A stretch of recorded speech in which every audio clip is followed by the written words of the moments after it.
This man getting banged out. He's annoying.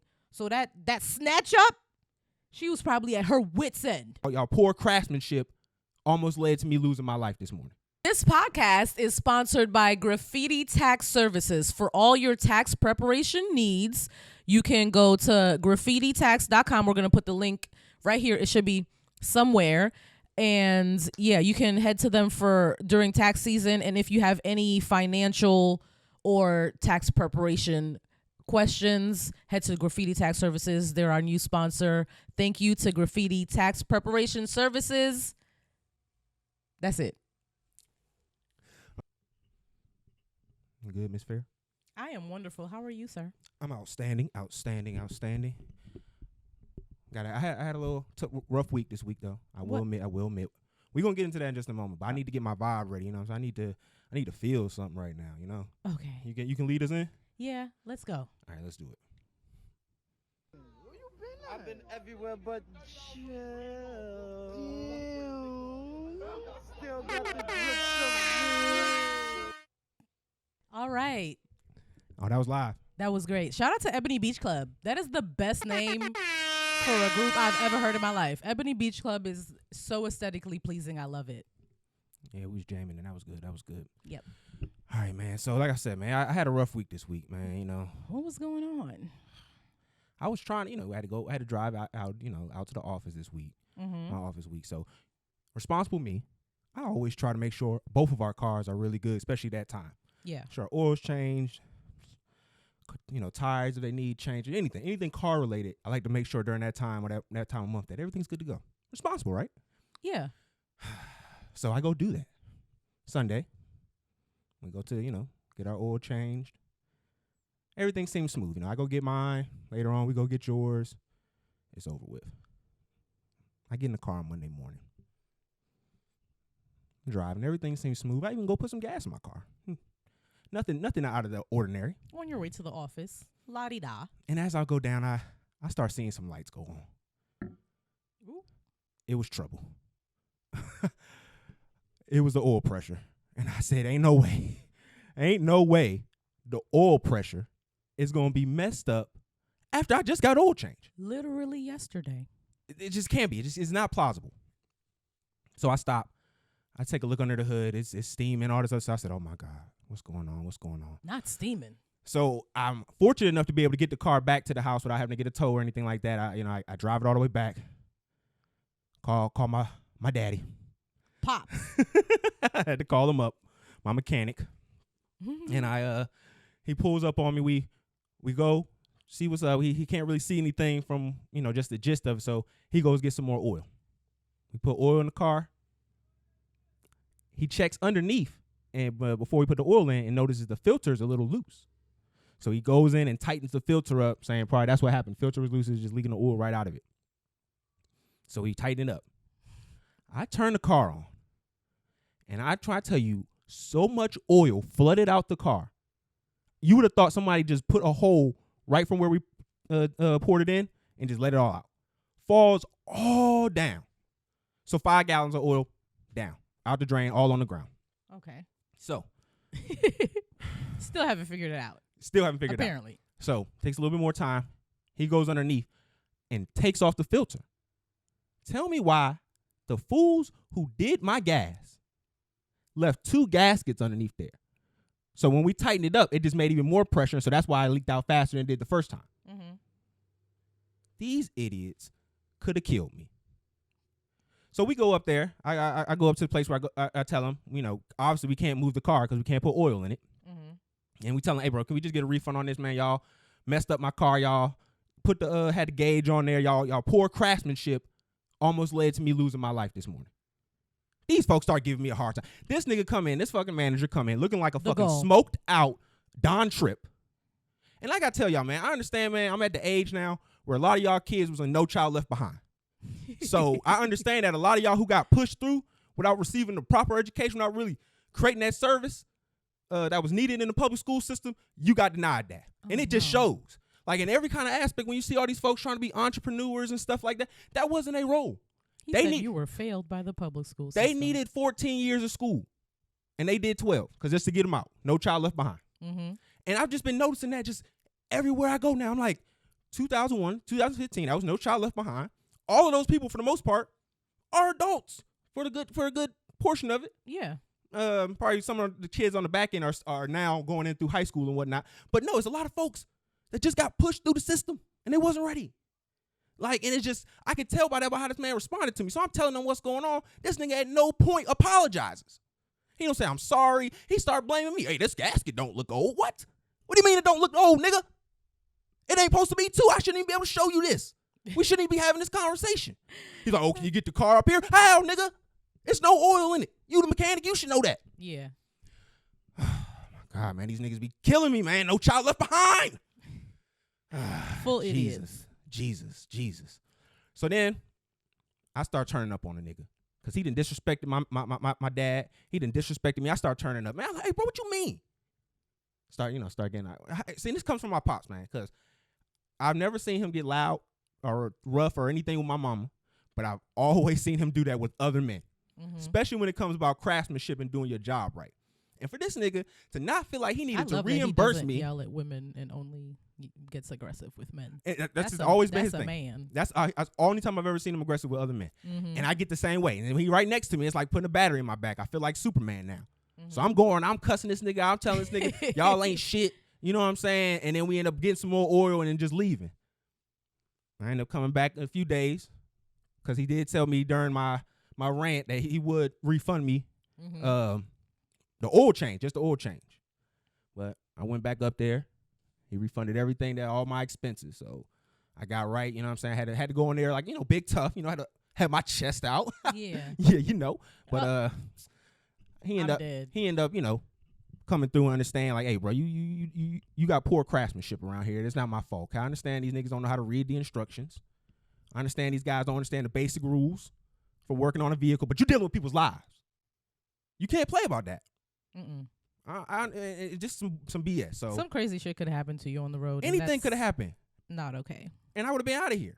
So it's like, bro, like you really gotta. I would have been devastated. You gotta really take more accountability, and I'm glad eventually he did. So I was going, do some more dramatic stuff. But once he made things right, I'm gonna leave bro alone. I ain't gonna air him out. You know what I'm saying? But hey, I ain't going back there no more. Real shit. Yeah, we're done with fucking Walmart. You was supposed to say their name. Oh. I said we was gonna let him live. Oh no. You said you was gonna say the man's actual government name. I just said Walmart. Yeah, I mean I didn't want to just, shoot it out, so that's all. But yeah, man, Walmart. That auto center, this nigga, that's the one thing that nigga was talking to me too. Like that's the part that really got me mad. He didn't apologize, and then he was talking to me like he was motherfucking Sam Walton. Nigga, you not Sam Walton. You don't make no shots, nigga. You don't call no shots around here. You ain't no Walton. No idea who that is. That's the nigga who made Walmart. Oh, okay. Sam Walton. Nigga, you ain't Sam Walton talking to me like that. Nigga, your name is not on the fucking building. Nigga, you know the most tell me what miscellaneous shit. Tell me what your fucking job allows you to do. Don't tell me what you gonna do and why you should be doing that.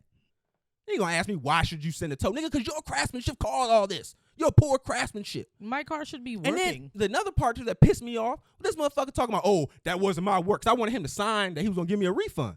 This nigga's like, oh, that's not my work. I don't sign off no work. Nigga, you a manager. You sign off on all these clowns in here. Technically, yeah. When you hired them, just your signature, my nigga. No responsibility. That's the shit that be pissing me off, man, about these No Child Left Behind kids, bro.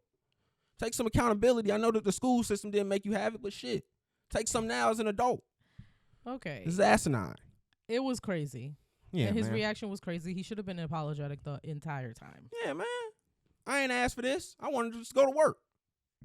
And you couldn't do that. Yeah. You impeded that. All right, so let's get into the topics, man.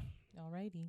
We got a lot of shit to get into. What do we have on the list today, honey bunny? So we got to start with Tasha K. So I just think it's so funny, but I just think it's funny because we held off recording on our normal night because we wanted to watch the Tasha K interview. She dropped it like 8 o'clock. Yeah, 8 p.m. last night on Wednesday. So we sitting there waiting for it to come out, and our goofy asses fell asleep. I was exhausted. I went to work. It was not the day for it. So we think we're going to watch it in the morning. So for some reason, again, goofy asses ourselves, we don't check her website. We don't check nothing about it because we know it's gonna be on there because we watched the clip for it. Mm-hmm. So we wake up this morning, we go to the Tasha K website. This motherfucker got a paywall. A huge one. Now I'm not gonna tell y'all not to support Tasha K because I love her. So go support Tasha K. Go get, buy her subscription, $12 a month, $144 for the year. She don't even give you a discount. Yo, that's crazy. How you dropping the whole first month? You get it for $5.99. I mean, go ahead, go off, Queen. I'm saying, sometimes if you buy the whole year, you get the whole year for like, 110 or 120. She did the whole every year. Every month is accountable. I need all 12 of those. She need all bit of her coin. If you buy the year, it's the same thing. It's buying it from month to month. Yeah, like why? Why? You just want to do Tasha K a favor if you I'm telling if you buy the yearly subscription. You just like I really fuck with you. I just know I'm not going to be not getting off of you. So I'm here for the long run. Yeah. Cuz I looked at that, I said, "Bro, she did this like a PlayStation gaming fucking thing." That's crazy, but we did not pay for that subscription. No, so we're just going to react to the clip that came out cuz that in and of itself was jarring. It was hefty. So she had Brother Bala on there, and he is a former assistant of Will Smith. He's been very close to the Smith-Pickett family, and just a big bombshell. He was, he talked about a lot of weird shit going on over there with the family, yada yada yada. But the one that was changing the world around was he said he saw Dwayne Martin. So if you're not familiar with him, he's also an actor. Mm-hmm. Been in a lot of stuff. Will Smith's best friend, apparently. Oh yeah, that's his man's. So he basically said he walked in and seen this man getting banged out by Dwayne Martin. He said Will Smith was bent over on the couch and he was murdering it. All alleged, of course. And he was murdering it. Killing that man's behind. He was in there. And he was doing the bending. Oh my God. It's like this, man. Will Smith used to be my hero. Growing up as a little boy, I was in the era where every summer, he was a blockbuster. Yeah. He was that man. And just to see that, like, had this guy come out and just a famous character like that, I don't want to say I believe him, but I don't. There is a lot of credence to it. We're going to get to that in just a minute, but there is a lot of credence to it. Like, there is, I'll get into a little bit of the rumors, but, there is a lot of credence to this idea. Like, there was some things Tasha Campbell was being, Tisha Campbell was being a little cryptic with. Lisa Ray said some things about when her husband became friends with Dwayne Martin. And like I said, these allegations have been around and rumors have been around, but that's why I said the thing what Jada said. Like, that's why I said that shit was wild. You can't say I can see why you may think that about my husband. And that's why I be getting on you by playing like that. Because then here we go. Now this nigga come out and say niggas is a booty warrior. Like, I mean, I don't believe it because he just seems like a disgruntled ex, like, friend, employee, friend of the family. I don't know. I know, like, the Smiths don't shut up about their own business, but it's their own business to tell. But this is not his business to tell, and I feel like it's particularly, like, weird and creepy and slimy for him to go on an interview behind a paywall and say things like this about somebody, knowing, like, first of all, how they represent black love in general, but, like, what is your why? He's selling a book. He's writing a tell-all. Like, what is your profit from what do you gain from talking about this? If the book sells, so he has a book coming out about the Smiths. He's writing a tell-all book. Yeah, that's still weird. I mean, I get it though. Like, we're in a day and age where coming into money is a challenge for a lot of people, yo. Like, you trying to get it where you fit. If my association to these people will allow me to be able to profit, people are going to take advantage of that. Like, that's just what's going to happen. Yeah, that's just not. It's slimy. Moral. Yeah, it's slimy. Like, I agree with everything you're saying. It's slimy, it's corrupt, it's all that. But at the same time, it's like, hey man, if we don't know what could have really been the issue. You know what I'm saying? They could have did something to him. They could have had him part of a deal or something that went sideways because of some bad executive decision. So it's like, hey, I'm about to throw y'all under the bus because that's what y'all did to me. On Jada's Breakfast Club interview, she said that he tried to extort them essentially a couple months before this. Yeah, he did. And it didn't work. Will offered him some type of money, but it was less than he wanted, so he didn't take it, and now we're here. Hey, I mean, if your secrets ain't worth being kept, I mean, just let it go out, and then you just do what you have to do. Like I said, a lot of people it's so frustrating hearing people talk about Tasha K and her interviewing skills. Because I'm gonna say this: when the white women go and they doing a little rumor and having people come on they platforms and stuff, y'all don't want to say, oh, she gonna get sued. Y'all don't start pulling all those cards out. But when it's Tasha K and she a black woman, it's all okay for the he and the jokes now. I don't like that. What white women? There's gossip? a whole bunch of white women who have interviews of people who lied on the interview. Plenty of people have done that. People have gone on there, they've interviewed people, they thought they vetted everything, and they was lying. That's just people's misunderstanding of how that goes. Because if you come on my platform and you lie, I'm not liable for that. Yeah. Like, that's not my responsibility.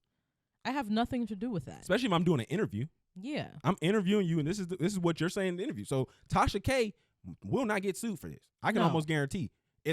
She can try to sue her, but it's not going to stand. Because one thing I have to understand. I don't think they're going to try to sue Tasha K because they probably are. Just to throw her out there. I feel like no lawyer is going to be like, yes, let's sue the person whose platform you went on. Like, that's not. They usually sometimes they include it. Sometimes they do. But she'll get sued, but she's protected under all the media laws. She's doing nothing but doing me. Like, what people don't understand, and it's partly because, one, they want to feel protected if they ever get that big, that they can stop whatever going on. When you're the public figure, you have so much power on your side that the law is in favor of the media. Because you can go up and do a Instagram live and have thousands of people in there. Mm-hmm. You can go get a press release done. You can have you have access to way more resources than the normal person. So yeah, we not about to have these laws to protect you because that's how corrupt shit happens. So Tasha K is going to be protected. This nigga, he's probably going to get sued. And he's definitely getting sued. And they're probably going to sue him for the book and everything. TMZ stopped Jada, and she was like, oh, what do you think about the allegations that's been coming out? And blah, blah, do you have anything to say? And she was like, we suing. That's it. Did you see that clip, though? I did. Did you see right before she said that those two giants that were standing outside the building? Those two gigantic twin black men? No, they looked like they were 4 children in trench coats. Literally. Like, that's what I thought. I was like, what the fuck? Is that Most Def or is that 4 twins? What in the Little Rascals is going on here? I'm telling you. Yeah, that was crazy. They were at least like 6'11". There's a character in BoJack Horseman that's a boy that's 2 kids on top of each other like that. That's exactly what those men look like. They were like some statues just standing there over there trying to talk to her about like the nation or some shit. But no, that shit was funny. Then they put the Tupac drawing on her. They put her in the little the bandana. Yeah, the bandana in the Devils jersey, New Jersey Devils jersey. Absolutely ridiculous. Oh my goodness, that shit was hilarious. But no, we're definitely gonna see. Like I said, there's been a lot around Will Smith. Like, a lot of people don't know. They don't know who MC Sean is. And I talked about this once before on my other show. But he accused Benny Mendez, who's the person who actually created the Fresh Prince of Bel-Air, and he was actually the inspiration as well.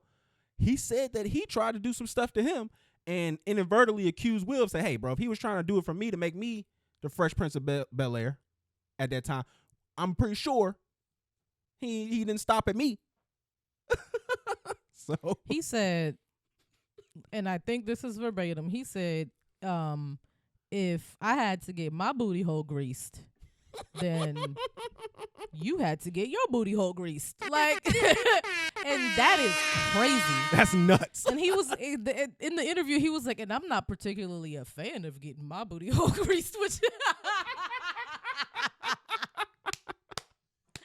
that is hilarious. That is the funniest way I've ever heard a man say that he's not gay. My booty hole grease is insane.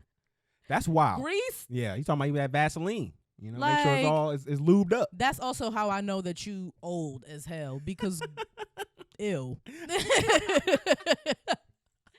That's not okay. Oh my goodness, man. But no, we're definitely gonna see. This is gonna be crazy. If y'all get an interview, that y'all leaked the interview, let me know. I'm gonna definitely check it out. But I gotta save my coins, Miss Tasha K. But you're still a legend. He said a couple of other things like when they want to let people into their circle, they have to like check into a rehab facility or something like that. Like a bunch of just like off the wall stuff. Yeah, I mean that's normal Hollywood shit anyway. Yeah. Go check into a rehab center. Go get yourself cleaned up, kid. Crazy. All right, so we got to get into the next thing, man. Keke Palmer. We hate to see it. It's nasty, man. Run away, love. It's Run away, really love. it's really ugly. Yeah, man. It's you know who's really to blame for all this? Aaron Steve Magruder. Harvey? No, Aaron Oh, Magruder. okay. Aaron Magruder. He's to blame for all this. He's the one who wrote the episode about Usher going up to Sarah and then how to respond. You remember how you respond? You know who they call? A pimp named Slickback. And you know what he told him to do? Told him he got to hit her. That was his answer for the violence. So this man clearly reenacted a Boondocks episode, because if y'all haven't heard, she has accused him in documents regarding and y'all have to be clear what kind of these documents are, because a lot of people don't understand the different type of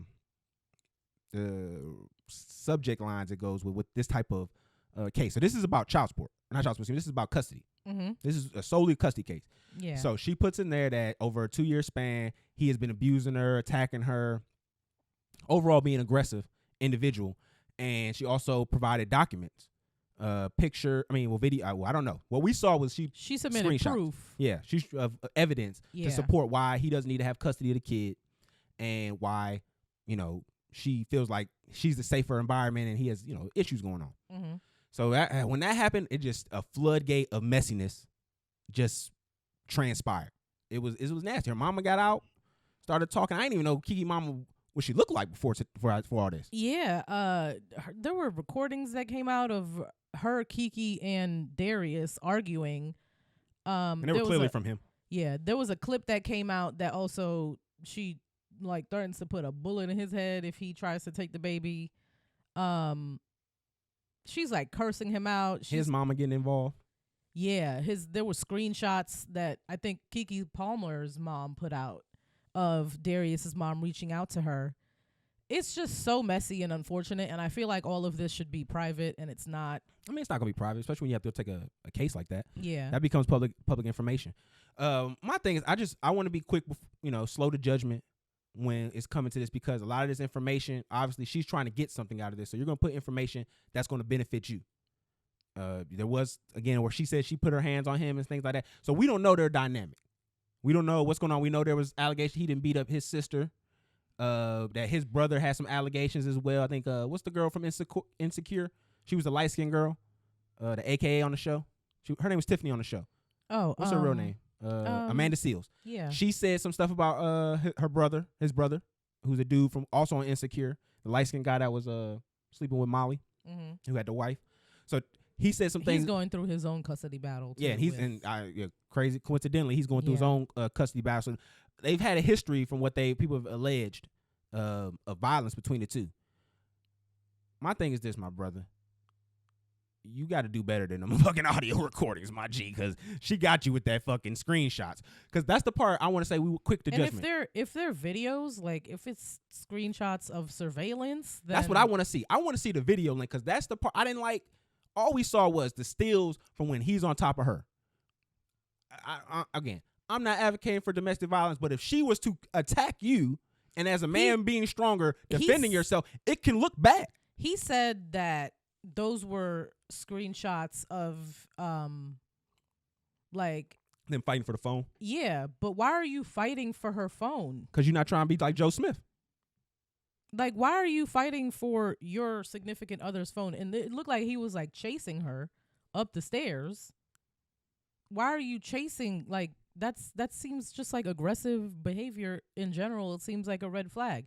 If you ask me to see your phone and you say no, then I'm not gonna fucking attack you for it. Yeah, and I didn't like that a lot of people were trying to say, oh, she had the camera set up and stuff. Well, she's a celebrity. That's not out of the ordinary. She has surveillance in her home. That's not out of the ordinary. But like I said, this dude, you was a goofy, because obviously you should have never been with this girl in the first place, bro. If we keep it in a 100, she should have never been with him. I mean, you can say that all you want. He the one who making the decision. You was not supposed to be with this girl. No matter what, you got her mama trashing you about your acting career. Then you heard his little shot that he did where he talked about her being a little child actor. No, but I heard her say that he can't even speak, and that's why he don't get roles, because he can't speak English properly. She said you can't enunciate. That's what I'm telling you, bro. You in a lose-lose situation. You should have never been. That should have never been something that you explored long term for. And you getting exactly what you deserve for it at the end of the day. Why do you think he shouldn't have explored a relationship with Keke long term? Her success is out of this world. Way more than his. Way more. And definitely. and the fact that he's transitional. Bro, in the real world, normal world, what he was doing beforehand, just being a trainer, that's a legit. Like, normal people, you're above that. Like, you're making a high salary. You're around a bunch of famous people. You get to go to parties and stuff like that. Like, you're cool. Yeah. Like, the whole acting stuff and all that, yeah, that's, you can try to do that, but just get your actually being in a trainer, athlete chick, yeah, I mean, trainer chick, little Pilates instructor or something just like get that. Just a normal girl, like a normal girl who work at an office or who work in a industry building. Get you a nurse. But when your success is just that far away from your partner, like, how do you feel like you really have, like, especially as a man, when you have this idea of what you are, because you can tell this nigga posting Homelander fucking clips. You know, this nigga Which is the biggest red flag, because if you equate yourself with any of Homelander's ideals in any way, shape, or form, like, I'm throwing you away as a person. So as I'm saying, fully. He's clearly has a very traditional view of masculinity. He policing the way she dressed and all this other stuff.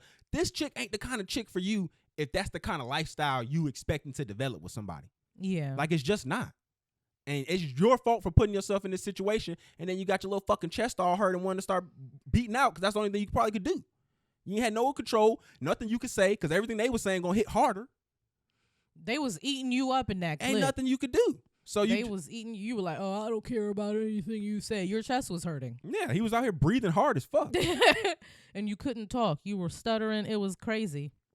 You a fucking goof for that shit. Like, all you had to do was just... You look terrible, Darius, whatever. All you had to do is just, if she on her bullshit, she doing what she want to do, cool, let her have it, bro. Mm-hmm. Go to court. Let the court decide it.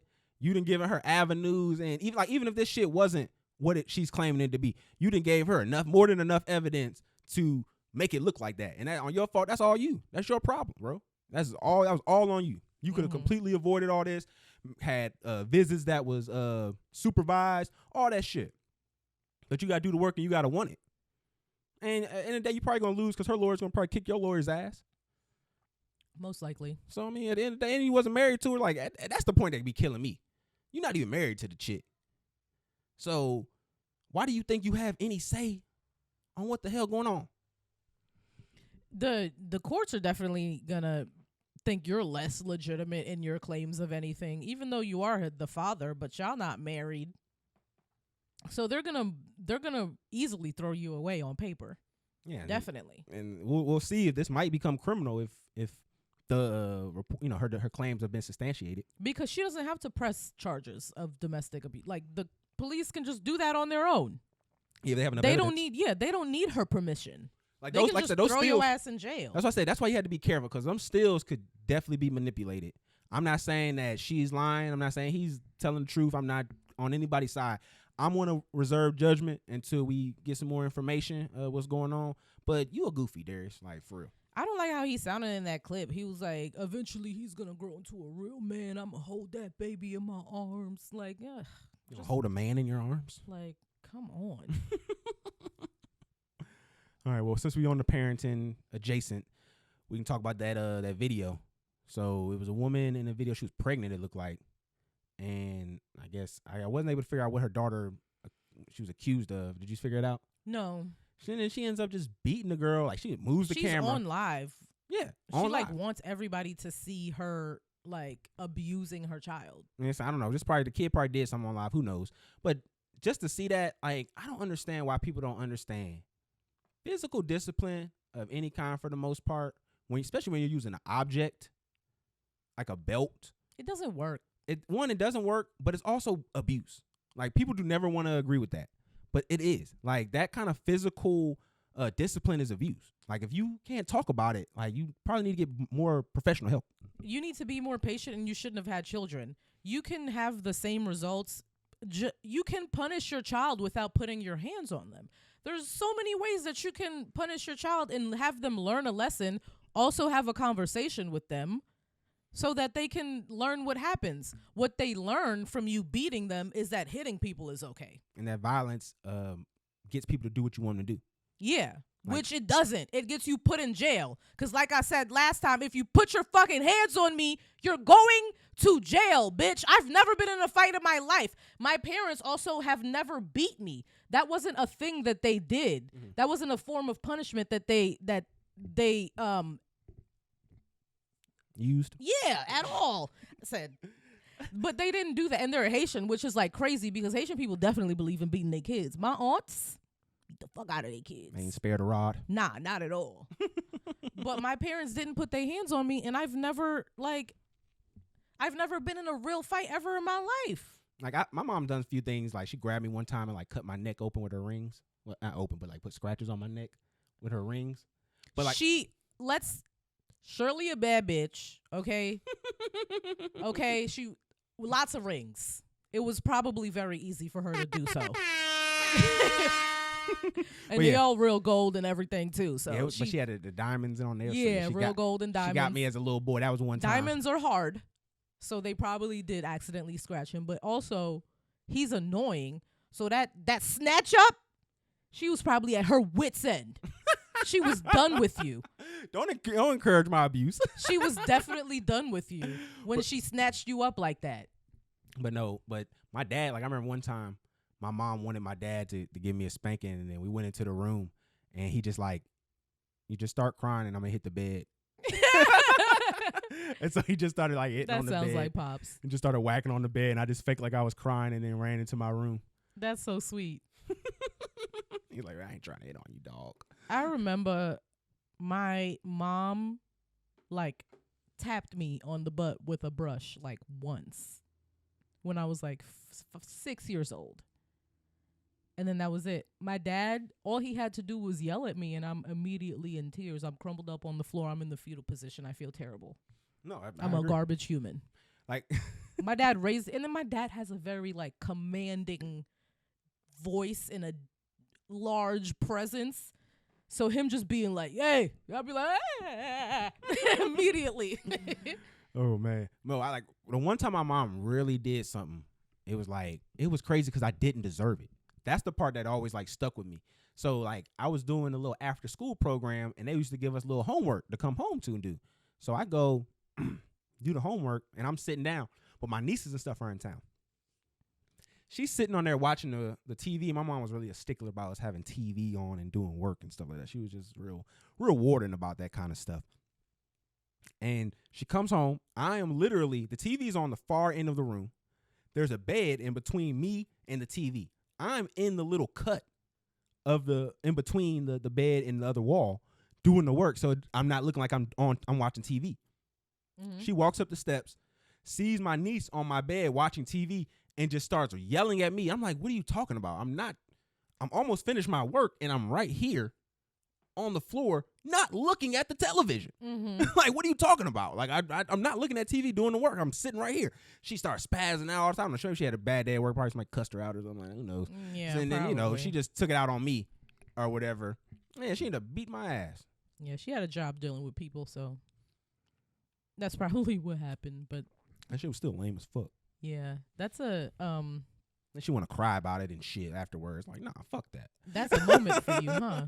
That's a core memory. Vividly, it's a core memory. Yeah, it's a core memory for sure. Tell. Yeah, it's documented. Yeah, it's up in there. I remember that. It was a very thick thread of trauma. Yeah, it resonates still with me to this day. That's very. But for the most part, I didn't get, but because I didn't get beaten as much like as a kid. Like I didn't have a lot of physical abuse being done to me. Mm-hmm. That's why it sticks out more. Like because those were the instances. Yeah. And then me not being wrong, like you gotta understand, like, and what understands too, when you're wrong and you do it, that really affects the way the child is going to view that person. Mm-hmm. And like that just has real side effects about it when you really think about it. It's like you didn't make sense to me. Yeah, and then you're supposed to be the adult. I know I'm not wrong, and you're not being reasonable in any sense. That now creates a certain judgment that happens when you get older. Yeah, now I don't trust you that much. Yeah. Like I trust you a little bit less as my parent. You don't be making sense. Especially like I said, like a lot of kids know they did wrong. They was really cutting up. They was actively trying to, be a bad kid.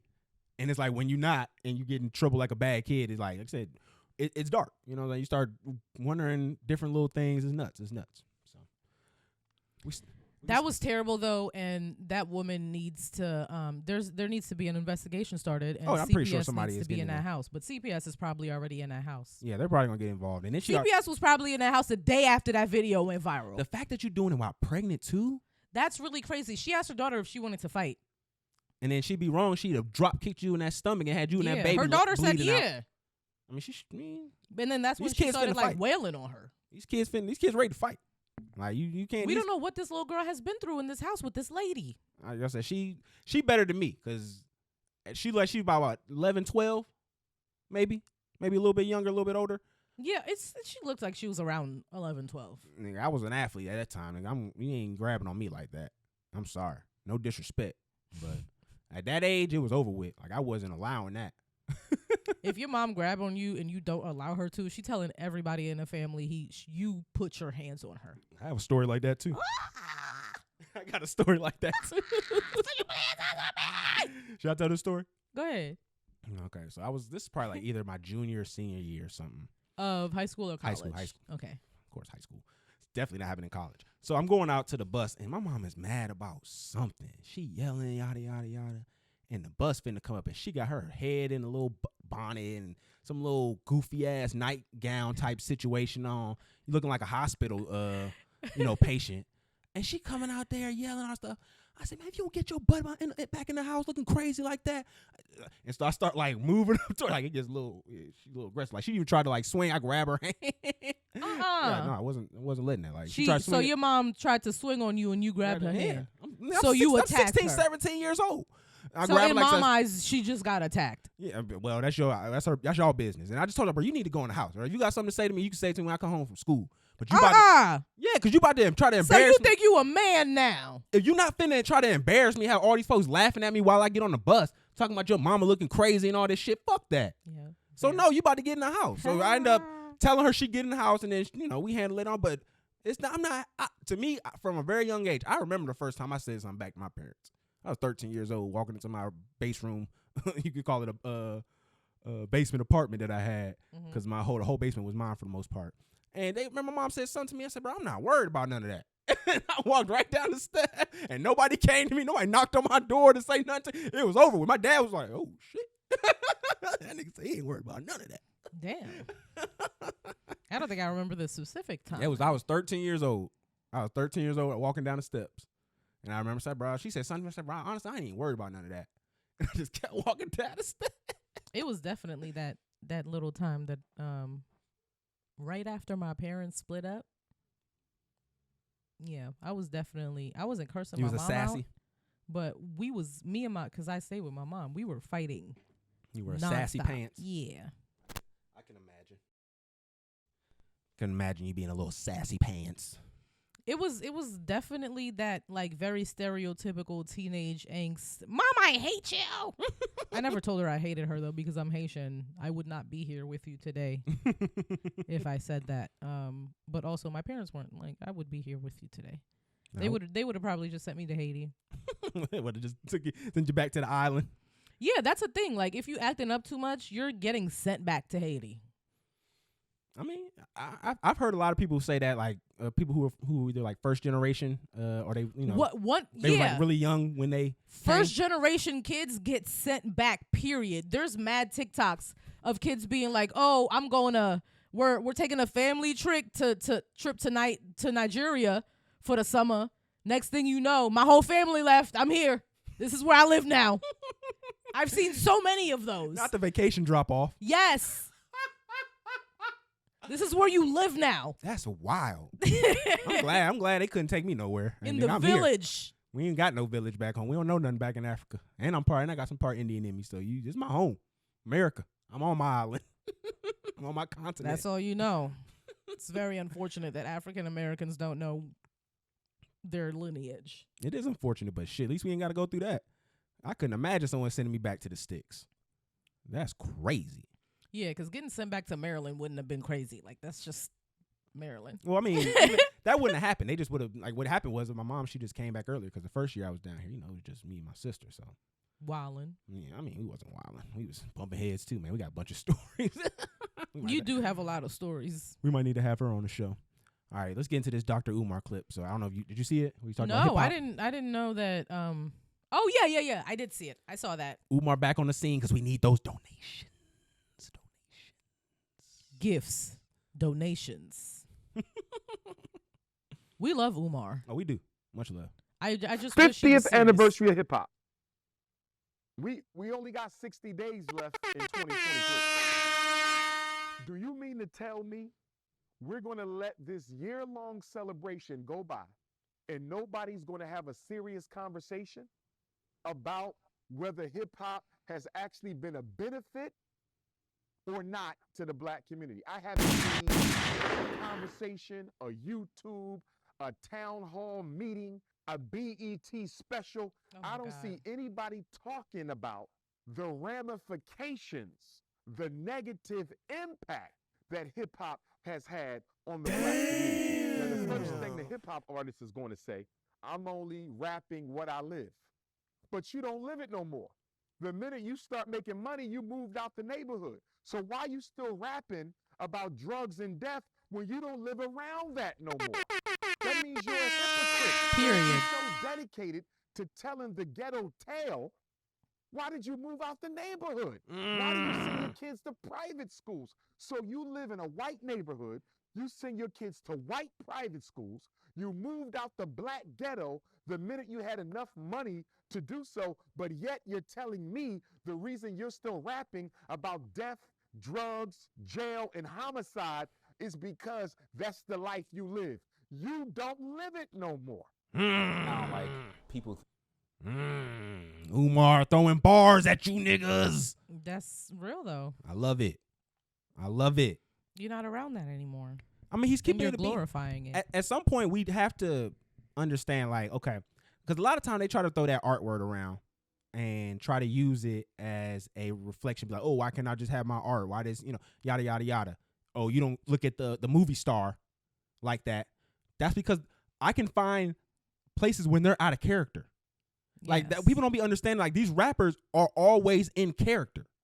They're always being that person that they're selling the brand to be. Yeah. So, like, And that's what hip hop has been crafted to be. Like, you always have to sell this. You have to be real. 100. You got to be a real nigga. You cannot be fake. So, So like you said, when you're doing that, you are creating an image where this is who you are. This is the idea that I think this is who you're telling me, the person that the ideals and the values that you share. And then when you never, even when you do say something like a Meek Mill of, oh, I'm against, the bad prison systems and all that yada yada, prison reform, whoop de whoop. But then you still saying, I got a nigga at the red light. I caught a nigga lacking at the red light. Like, you're not helping the cause. Like, one of the things part of prison reform is also niggas not going to prison. don't actually do things to go to prison. Like, that's because part of you belong there if you do the things, right? It's just it's the people who are being unjustly imprisoned that we need to focus on. And if you niggas are shooting each other up in the streets and then the rappers are talking about it, making it seem like that's what the cool niggas do and that's what you got to do to have a good story to become this. And I think there was another portion of this interview that he was doing where they talked about the whole rappers doing the whole turkey drive and all that other stuff. And it's like, that's true. Like, everything he was saying about that, you're just putting a Band-Aid. One, most of the people y'all giving turkeys not even to a Band-Aid. don't got oven. So it ain't nothing for them. Like, what are they going to do with those fucking turkeys? Sell it for $10? Like, they not going to do nothing. So doing the whole turkey thing is corny anyway. Then you go out there and you're only putting a Band-Aid on the system. You get them something to eat one time. I regularly think about if rappers actually like started maybe community centers or donated to maybe like charter schools in their area or after school programs in their area, or invested in anything like that, invested in starting those things, because there are a lot of rappers from the same areas: New York, Detroit, Chicago, especially Chicago. Chance does a good job at giving back to his city. He does a better job than I think all of the Chicago rappers at actually helping Chicago. If all rappers did that, I regularly think about like how much of an impact that would actually make with like these kids would have somewhere to go They would have something to do. They would have positive areas to put their creativity, their energy. They could hone different skills that could actually help them in life. Y'all have enough money to do. Y'all do have enough money to do this. You do. I think it'd agree. The field doesn't. I think there are particular individuals who could galvanize not just their own funds, but funds from other companies and things of that nature to do certain civil acts. If you don't have enough money, you have enough influence. That's the thing. To get the community to back you up, because I would happily donate. My thing is like this. I think a lot of people happily donate. I don't, and they may not, but my problem is I just hate that when they try to take on these people like they're activists and stuff like that when y'all not. That's the only thing I hate. Like the whole Jay-Z thing, doing the whole act like he this black shaman of revolution. Is like, that's what just sell things. Just sell me a product. You don't have to be no revolutionary. You don't have to be acting like you're a big top dog and all this other stuff and you really care about people. You don't, for me. Like, I don't need you to do that. I'd rather you never talk about any community thing doing. Just give your money to pay your taxes, give your money to a little center here and there, and just stay out the way. But this idea that y'all try to act like you're trying to make the community better, but then actively investing in the poison, which is this ideal, this culture that is, responding with violence when someone wrongs you and things of that nature, you're not helping. Like, all that other shit that you're doing, you can even just bring up his old artist, Lil Snoop. Like, he lost his life due to violence and stuff like that. It's like, you not changing anything, but you want to just talk about it. Like, you're not doing anything active. And then they got mad at D1 because he dropped out a lot of people's names. He talked about Jim Jones, and he talked about Rick Ross and Meek Mills about, you guys talk about y'all for the community, but I was just like most people, they really just for themselves. And that's the part that I don't like. That's what I like to call out on that, because that's the real problem. When we have these individuals who have this influence and they only use it to, increase their pockets, I don't have a problem with that. But when you try to galvanize this influence by saying you a part of making the community better, you trying to show people a way. I'm trying to be an inspiration. I want niggas to get the money like me. I don't believe you. And for one thing, you clearly have you're totally off base on what needed to be addressed. People don't need y'all to take stances. A lot of people, especially in one of our clips, we were talking about Drake and DJ Khaled have an opinion on this. Most of the people who commented were like, we don't give a fuck. We don't need their opinion. They're celebrities. We don't need the celebrities' opinions. We don't need y'all to take a stance. We don't need that from y'all. Just continue entertaining.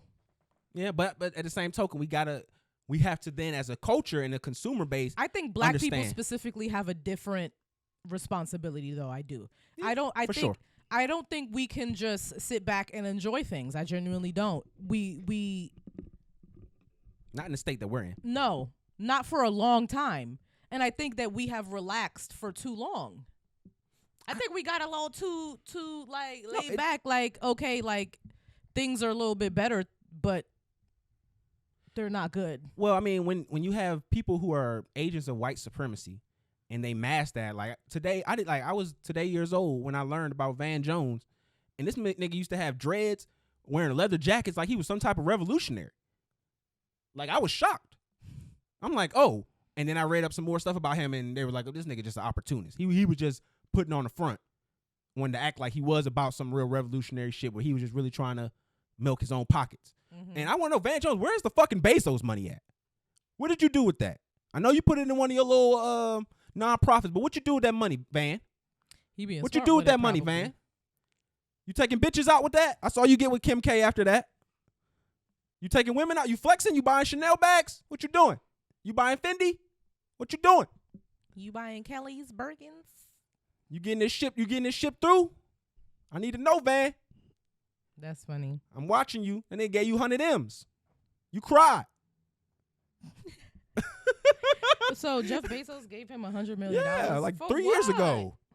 For whatever he wanted. That's what he told him. Whatever you want to do with it. No, but why did he give it to him? Because he wanted to help, act like he was doing something to help people. So he was like, here's $100 million to do whatever you want to, Van, because I trust you. That's crazy. Van, what you do for that money, Van? What you do, Van? What I gotta do for Jeff Bezos to believe in me enough to give me just $100 million off the cuff? I mean, I'm pretty sure they had a relationship a little bit beforehand, but that's where that money at, Van. I just want to know. That's all I'm looking for. I just need to know where the money at, Van. I haven't forgot. These other people be forgetting shit. You know me. I'm gonna bring it up. Mm-hmm. I'm gonna bring it up, especially because he slick kind of like. It was like you got elephant memory. I hate it. When I looked at this nigga, yo, like I kind of felt like I was looking at like the bizarro version of myself. Like if I was like a shyster ass nigga, like I got scared. I was like, yo, nigga, I put in the group chat to my homeboy. I said, yo, this ever happened to me? Put a bullet in me, dog. Real talk. I don't want that.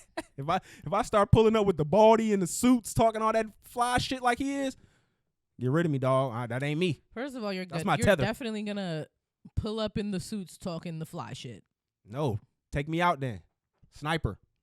You literally wanted to do suits For what? for the show. That was the other thing. That was a parody type thing I was trying to do. Okay. Like I was trying to do kind of like a newscaster parody type thing for that. Mm-hmm. So that was different. It wasn't gonna be a suit though. It was gonna be like a sports coat with maybe a different shirt underneath. And I was gonna look, A sports coat. People don't care about that. They didn't watch it. Just The people didn't care about that. They didn't watch it. Top with not the suit bottom. Yeah, it was just some shit I was trying. So, but no, like if that, I promise, man, I don't ever want that, man. I really want my focus and my vision to always be on the mission and for the people. And I don't want to be controlled like how he seems to be by all these corporate interests, man.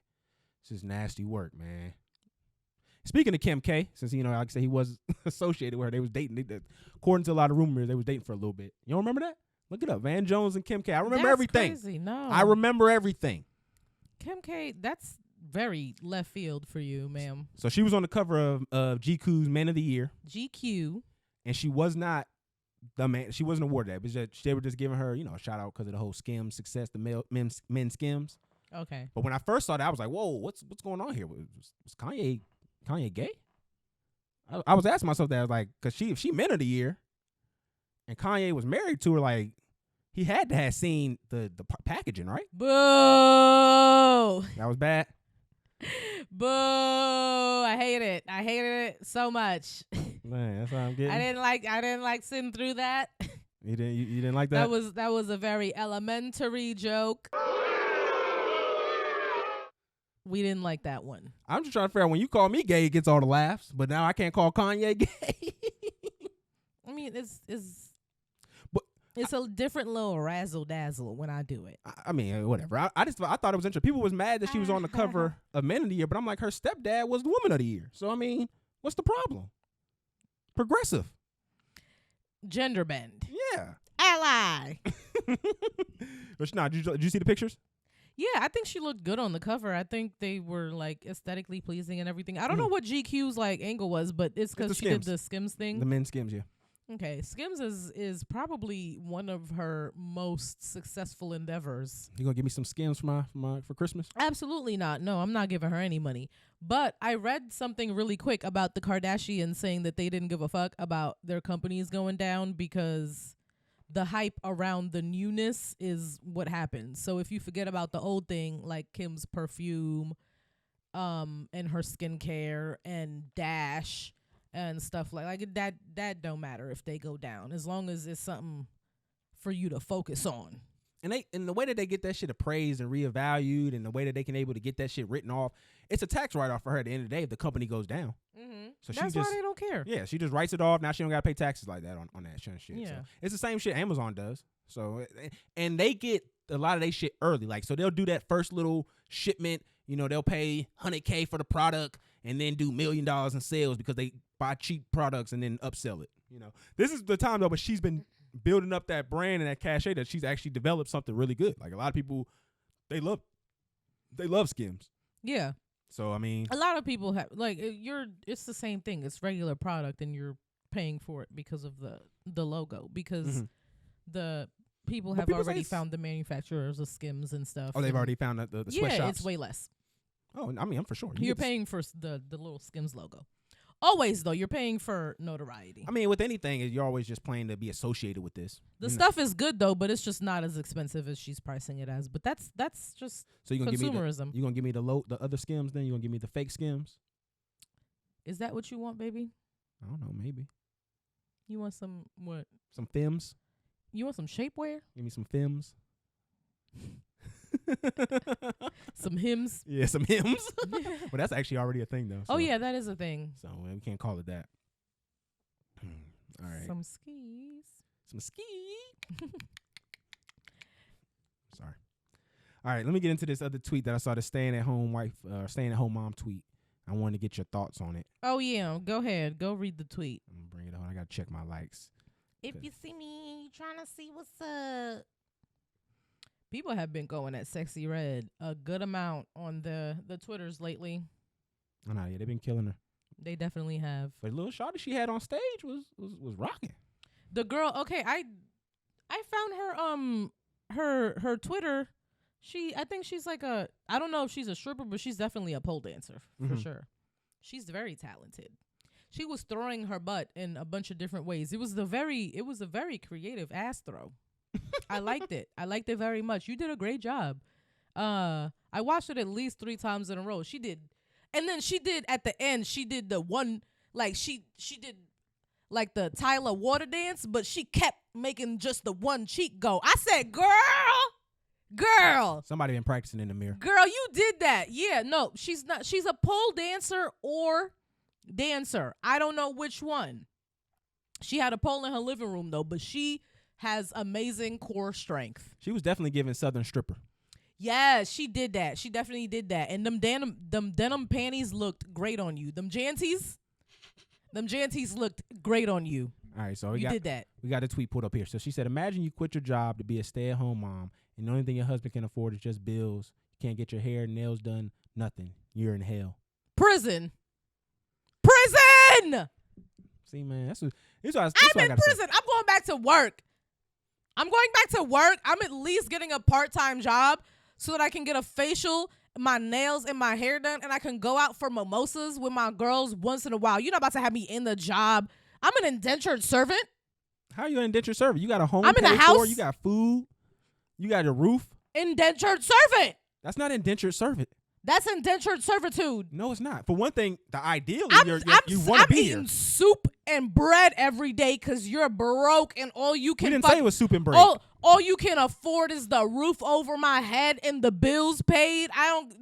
For you to have a stay-at-home wife, you have to have a little bit of excess. That's what I'm saying. I mean, that's real. It is a requirement. If you want me to stay home and tend to your needs and make your needs my priority on a daily basis, my needs need to be just not even talked about because they're already taken care of. Amen. And my needs as a woman, I need to be kept. My hair needs to be done at least once a month, depending on the style. Amen. My nails need to be done every 2 weeks, along with my toes. Shout out to my eyebrows need to be done once a month. I need a facial every other month. Once in a while, I want to get a massage. I get migraines. I get a little tense. My sleeping position isn't the best. All of those things are requirements, and there are things that I do for myself easily. So I gotta say, man, shout out to the white soccer moms that's out here looking crazy because they just want to be a stay-at-home mom. And you getting cheated on, bitch. I mean, Sarah at the office be James down the block fucking with Emma because she got her titties done and she ain't got no kids and she got time to take care of herself, and she makes him feel excited like a man because she has the energy to do so. You at home broke down, humpback with the kids. You can't even stand up straight anymore. You tired. You got bags under your eyes, bitch. But you have a roof over your head. You see what women Fuck do? out of here. You see how y'all make up. So let's think about this. The nigga who ain't making shit, he making the bare minimum to keep everything above y'all heads.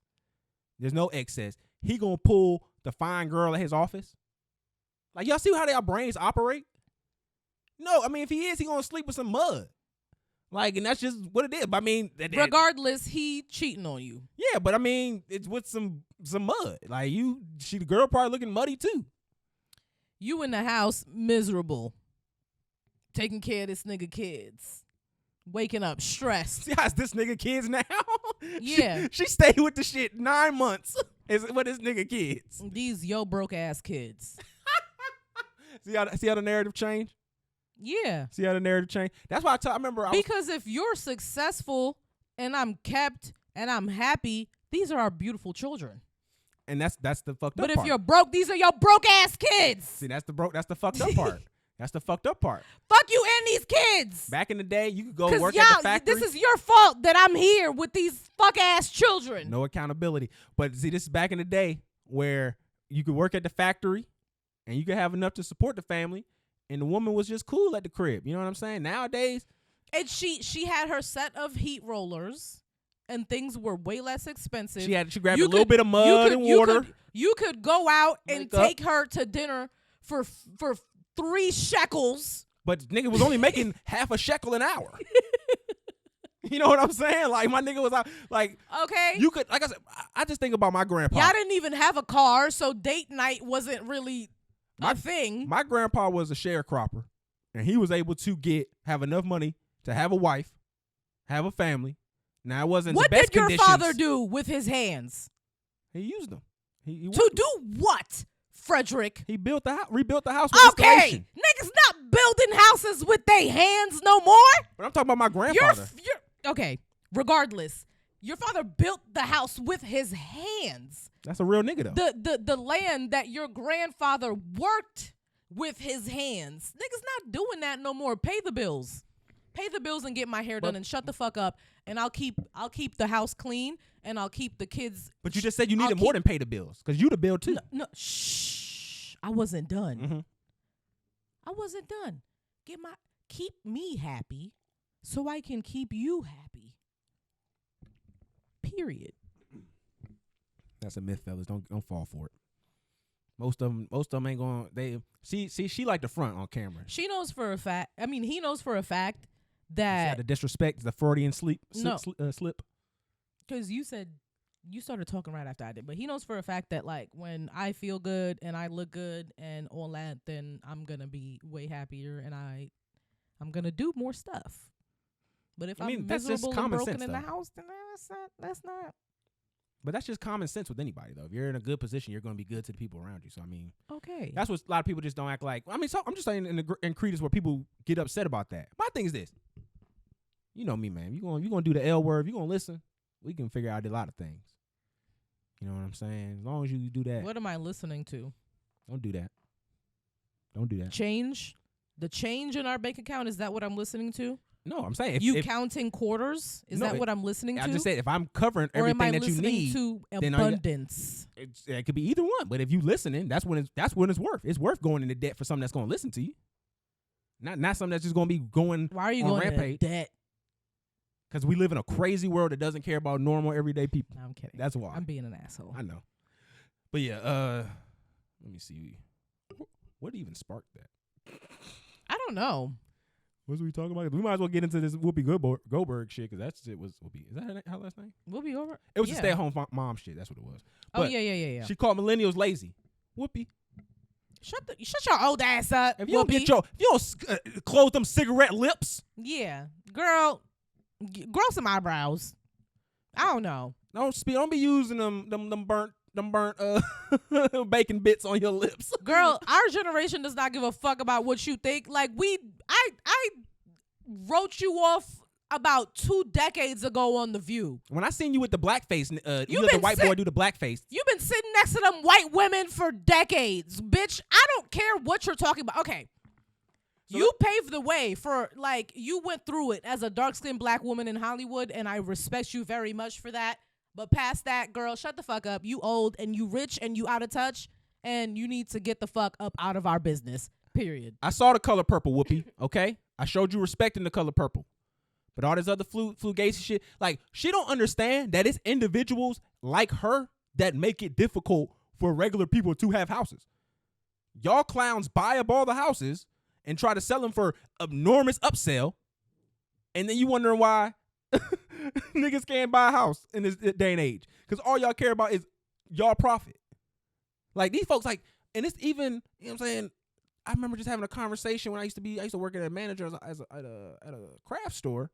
And I remember telling my mom what I made one time, and she tried to act like that was good money.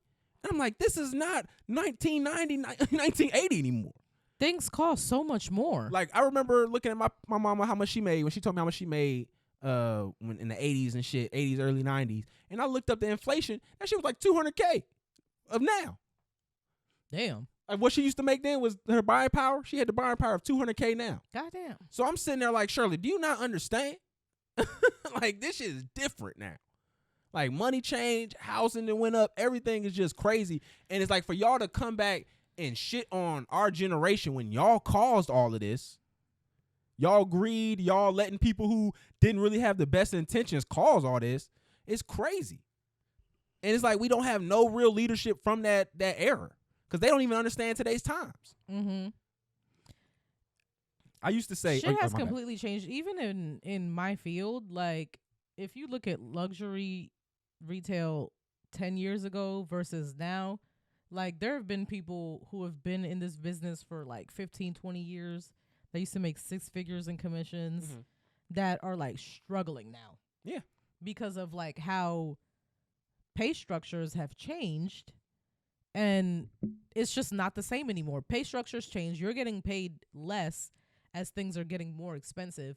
And that's the trend for literally almost everything, except like a couple rare positions. Like, even with the whole actors and writer strike going up, they said a lot of the streaming services are going up on the money because of the strike was in the favor of the actors. They got to make, they make the difference on the consumer, and then they try to make everybody blame them for everything.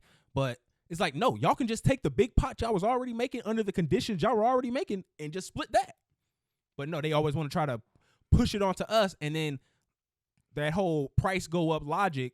The powers that be, the people that are in the position to charge us more, are never going to take pay cuts themselves. That's just not how our society works. Like, that's just not how capitalism works. It has to be based off of exploitation of somebody. Yeah, somebody's and gonna the get consumer, the short end of the stick. The consumer is always going to be the one that's exploited in the end. Well, if they can, the first they'll do the workers, because they always first thing they want to do is cut salary. Yeah, in the end. No, the first thing they want to do is cut salary. I'm just the consumer in the end. Oh yeah, in the end, if they can't negotiate what they want with the worker, then yeah, the next thing that happens is the consumer is going to have to face prices go up. If people are demanding to be paid more, they're not gonna, the higher ups are gonna take pay cuts. They're just gonna charge us more. Which I guess, gross. Like, at this point, no, I'm not fine with it. Fuck it, we're not getting paid anything either. Like, they not changing anything. Yeah, the federal minimum wage has never went up in like the last 20 years. The consumers are also workers somewhere who are getting paid less because of other consumers. We need to eat the rich. For real. No, that's why I say, like, the only fucking answer. I used to always say this, like, as I was getting older and, shit was changing, I used to just tell my parents, and, like, I was looking at things like, even though y'all had the best intentions for me, and I don't ever want to think that y'all have set up the greatest path for me moving forward to be able to build off of what they've created. But, like, a lot of the stuff that they told me back in the day just is so outdated now. Like, one of the things my mama used to always talk to me about was, like, knowledge is power. And it's like, no, it's not. You have phones. Influence is power. Yeah. You know what I'm saying? Like, being able to specialize in something is power. Like, being a master of master of none? A jack of all trades, master of none? You know what I'm saying? Like, being well-rounded really is at your detriment. Because, like, even in our space, if we were like, you have to have a niche. Yeah, even in our space, if we were like strictly doing just straight hardcore journalism work, it would be a little bit easier for us to be more received by some people if we had like a history in journalism, worked at different little newspapers, things like that, rather than building our own shit. Mm-hmm. Like, but even then, where it's like, if you actually really specialize in something like in a trade or some shit like that, and that's another reason why I got upset about, bro, because of how I feel about trades and people, who actually do that work. Like, y'all are so vital for society, and for you to not think about that when you're doing business and discussing shit with the customer is fucked up. But it's like, bro, like, that's really where it comes from. If you have a specialty, that's way more valuable than being generally knowledgeable about the regular world. Mhm. Like I hate to say it because I'm one of these people, but like the people who have that general knowledge are probably the most useless because you know shit about a lot of different shit, but because you don't have the specialty in it, it takes away from what other people interpret. So you could come in and just like we talk about it with podcasting and a lot of the ex-musicians. Yeah, they had success in the music field and they can come in and then talk about whatever and have so much of a fan base because they specialized in something. And like so it's like even then like my mom would say, "Oh, stop playing video games. You're not going to do anything." All you had to do was my whole from all you had to high do school was to play college. video games good as shit. You don't have to be good. You You just have to be entertaining while you do it. Yeah. You just play video games, entertaining. People were making millions of dollars. I was thinking about competitions, but I wasn't even thinking about streaming. I'm talking You about don't even have streaming. to be good. You just gotta Be entertaining. be a funny person. And that's what I was telling her. It's like all of that stuff you said, it I ended should up have being. been streaming while playing whatchamacallit, Yo, Sims. I told my parents right when I wanted to go to college, when they was telling me about going to college, and I was a little nervous. My dad asked me, "Well, if you don't go to school, what do you want to do?" I said, "I want to be a clown." And he said, "Well, you gotta go to school for that too, son." But if all honesty, if we would have ran with that successfully. if we would have focused on that, we could have did something. You know what I'm saying? We could have did a video thing where I'm just messing with my parents every day. I'm out there chickling under my mom's chin, or I'm out there just doing some crazy shit with my parents. Like anything could have been created out of just from that. But it's like you gotta trust in the future and understand that. So it's just, Adam 22 is in the news, and your boy is back at it, man. He out here selling his wife off to the community young. Yeah. He let Jason Love put her, and he realized, hey, the appraisal value on this is just diminishing. So we gotta go out here and get the most we can. Oh my God. So he basically started a, I guess what you want to call it, a reality show for the It love is of a Lena. reality show, yeah. And my baby girl here was on the case because when it comes to reality TV, we want I'm your girl. we okay? want this to be the place to be. You know? Call me Miss Reality. All right, so Ooh. Rhetorik and Miss Reality. Period. We're gonna put the whatchamacallit on that. I finally put a have a pin on name that. that's not my name because I feel like my name shouldn't be my name because I be talking shit and cussing up a storm on here. So All right, so Miss Reality is about to start for her first segment. For the love of Lena. yes, and I don't want you to have the camera on just me this whole clip, please. Thank you. You be eating though. I know, but baby, we watched this together. This is a us thing. I need a male opinion on. I need misogyny sprinkled in more than it usually is. Okay. See, when I try to do it, she be getting upset. Then No, we be I'm having fights and requesting shit it. after this. I'm requesting it specifically this time. Okay. All right, we in This there. is a us reviewing For the Love of Lena. Yeah, for the love of Lena. Lena. Lena the plug. Adam Okay. 22's wife. So we're gonna like very quickly because the first episode they're standing like on top of the stairs of like this big ass house, and the guys are like coming up one by one, and we're being introduced to who will eventually be the entire cast. They kind of do like a parody of The Bachelor. Yeah. So the first episode we don't get. Well, let's tell them what they win. We didn't tell them what they won. So the guy who wins the competition gets to have a threesome with Lena the Plug and Adam 22. I don't think they have to touch tips though. I don't think that they will have to do that, but they get to essentially fuck this man's wife with Liddy. him, Liddy. which is crazy because he's like, this is something that they said that they never do, but now this is like kind of becoming their brand, which is very interesting. I'm just gonna put this out there before we start. Y'all niggas ain't never touching mine. Just keeping it a bean with you. No. I don't care. We even if we dive into that world, y'all not touching it. It's all mine. First of all, also quickly, I was gonna say something really quickly, but let me address something also. My toes are beautiful and they're done, and I cover them up when I have my feet crossed on this fucking show once in a while because I know y'all are creepy as hell, and there's no way that I'm just gonna have my toes out for mad long for free. Y'all are wild. If y'all want to see my toes, Y'all can't see them. y'all gonna have to let us know, and they'll be on Patreon. For the Ow. toes of Farrah. Yeah, like what the like literally. Y'all are creepy as hell. Frederick 24. Let's move on. And that's the only thing that y'all will be seeing from me in any sexual manner on OnlyFans is a couple of toe pics and maybe some videos of me getting pedicures. But it will be a hefty dollar. This ain't no Joe Smith situation over here. I'm a real nigga. I'm grabbing phones, nigga. Okay, Darius. Don't put me with them light-skinned niggas. I'm better than them light-skinned niggas. Them niggas bad to the clan. Not the clan. Okay, so the men were being introduced to the cast. They're coming up one by one and introducing themselves to Lena and Adam. So first, up the stairs comes John. Right? So John is a aerospace engineer. Yeah, he came in with a suit. He had a blue little suit on. He thought he was fly. Just a regular white man. Just the most regular white man you've ever seen. John wasn't white. John was black. John was the first black guy. The first guy came in, he was black. He had a suit on. He was black? Yeah. John was not a white guy. Bro, oh yeah, he was black. Just a regular ass black man. He ended up losing his job to come there. So he couldn't get the time off. He lets us know that he couldn't get the time off. And that he let his job know that they had to replace him because he wants to penetrate this woman so bad that he would give up his job as an aerospace engineer. Nigga, you're lying. I've watched this shit. You're lying and you're not an aerospace engineer. You work at Amazon. You're an Amazon truck driver. You didn't even need to request the time off. Do he at least own the truck? You don't even maybe. You literally are a third party Amazon truck driver. It's not even a truck, it's a Nissan. Any nigga who wears a suit like that. You didn't need to request time off because you make your own schedule.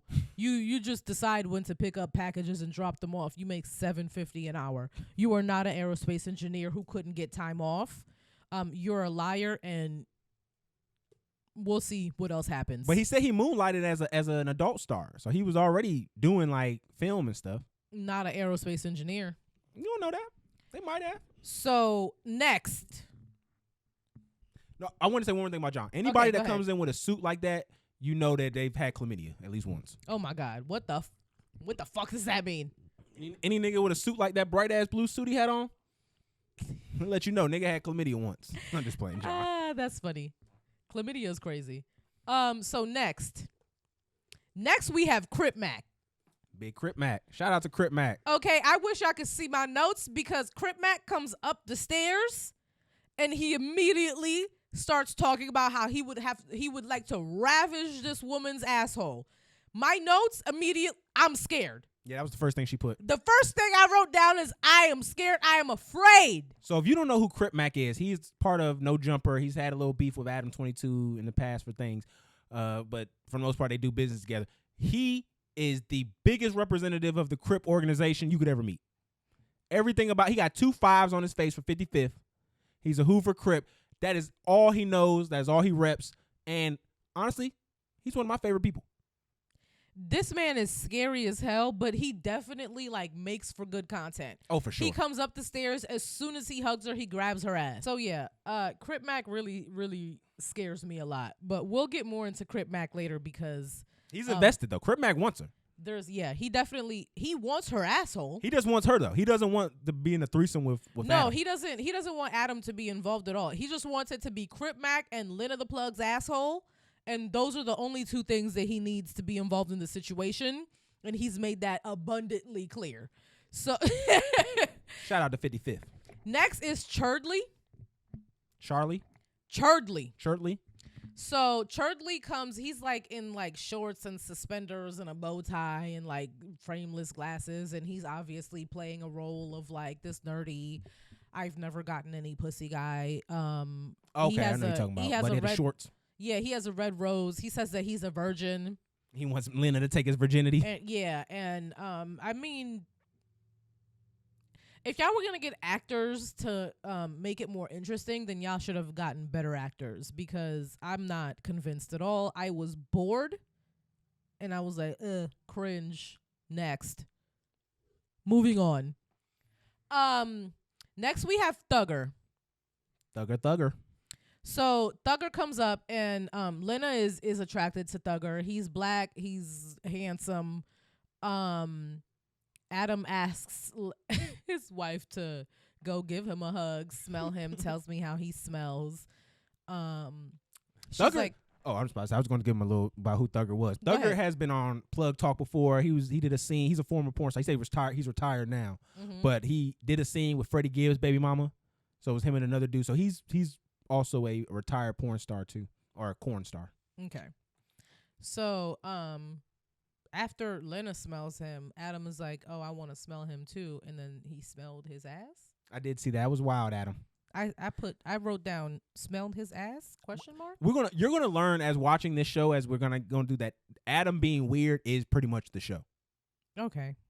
Yeah, because I don't really watch Plug Talk. I don't watch Well, I'm just saying Adam in this 22 instance, or No Jumper or anything. I don't know how he is. even with Lena, like she was just being herself. Like Adam being crazy and his interaction with the men is pretty much the show, the real show. Yeah, it's gonna be the content, I can tell. We both took a drink at that same time. That's not good content. Yeah. So after Thugger, we have the next man that comes in. His name is Alex Legend. I don't remember anything about him, and the only thing I wrote down was French. I don't remember anything about Alex. He was like, "Oh, you want me because I'm French?" He had his shirt I'm open. French, and yeah. She did say she liked Harry, man. Hey, Lena. I'm just playing. I'm happily married. I'm just saying she said she liked hairy men. You know? So next, after Alex Legend, we have Nick Strokes. So Nick Strokes comes up. He's like, "Oh, I'm gonna try not to get hard." Immediately gets hard. Lena hugs him and she's like, "Oh, I can feel something. I can feel a little." He was just a white guy, right? Yeah. And then Adam comes up and touches his hard dick. Was that the hairy guy, or was that? No, that wasn't the hairy guy. Okay. Yeah. So and then next we have Lil D. So if you were into black ebony porn, you've seen Little D. This I nigga didn't is a fucking monster out here. I didn't write nothing next to Lil D because I don't have to write nothing next to Lil D to remember that nigga. I remember you, sir. Whoa. Yeah, So, I remember. Hey yo. I remember that. Hey yo, my nigga, relax. That nigga. How old is he? See, now you about to have me say something wild. Man, that nigga probably like 29, 28. Bro. Like, okay. that nigga He looks younger. He has a very like baby face. I want to know who gave him. I want to know his story. Like, who gave you that first like 1,500 to fuck on something, or did the shawty just like he was probably down? like You think shawty was just down? his age and stuff? He probably had like a Snapchat and was probably doing his own thing. Like, I and wonder how do you whatnot. like? How does that like? I would be so interested. I can't wait till we interview some sex workers, because I just want to know like, what does that initial start look like, especially for a dude on your own. I can see if a chick, godfathered you in, like she's out here doing some shit. Hey, I need some clean dick. Can you help me out? Like, but how do you start that shit off your own? Like, how do you pop? You just like you gotta be a fuck. You gotta be a fuck boy. I very specifically want to talk to a straight male porn star that has solo content that caters to gay men, because You have to. How did you make the decision to start playing in your booty hole? I mean, like, even if they don't do booty hole, like, it's kind of like, if you're gay, I mean, if you're a man doing any kind of porn, there are going to be gay men who going to want to watch you. Yeah, 100%. Like, I'm pretty sure Jason Love, most of his OnlyFans is niggas that just want to watch him, and just so happens he's fucking a girl. So next, we have Alex. This white guy, he was like, "Oh, people call me the Walmart Adam 22." He had an Adam 23. Yeah, the Adam 22 hat. Yeah. Adam 23 hat. That was funny. I wrote next to his name corny, but I don't. That wasn't a nigga in a thong, right? He had the red thong on with the squirrel nuts. No. So next is the man in the thong, and his name is Rat Dick Ralph. Rat Dick Ralph. Shout out to that nigga. So Rat Dick Ralph comes up with a trucker hat, no shirt, I believe, a banana hammock with straw and a toy rat stuffed into it. I'm traumatized. I don't know. I don't like it. He looked like Ron Jeremy fused with Mario. That's what he looked like. he's definitely gonna get eliminated next. So You don't think she'll let the rat dick give her a little? I don't think Rat Dick Ralph is gonna make it at all because Rat Dick Ralph made it abundantly clear that he has a micro penis. But that could be for good content. That's why he calls himself Rat Dick. And Lena, obviously, I done fucked Jason Love. Right? So we gotta go to the spectrum. No, like every time that I get the opportunity, You gotta like pinch it. to veer outside of this regular white dick, I'm going to get the most massive black dick I possibly can find. First was Jason Love. Next is not going to be Rat Dick Ralph. I promise you that. You want to bet money? I don't think Rat Dick Ralph's gonna win. I just feel like he would be good for content. I think he's gonna because I thought that I really don't want to talk about the next nigga. I thought that Churdley was gonna be good content, and I thought that she might eliminate maybe I thought she was gonna eliminate. Okay, so let's move on to the last guy that comes up, Jay Hefner. So Yo, you need to relax. You need to relax because I will cut all this shit off. You need to relax. He's handsome and a little smooth. The voice is nice. Smooth? What the fuck do you mean this nigga smooth? And he's very like calm. There's a calmness about him that he resonates. So that's all that's really all I remember. I don't remember. Oh, really, huh? That's all you remember, huh? I don't remember anything he says or anything of that nature. I'm sure. So next we have follow-up dates.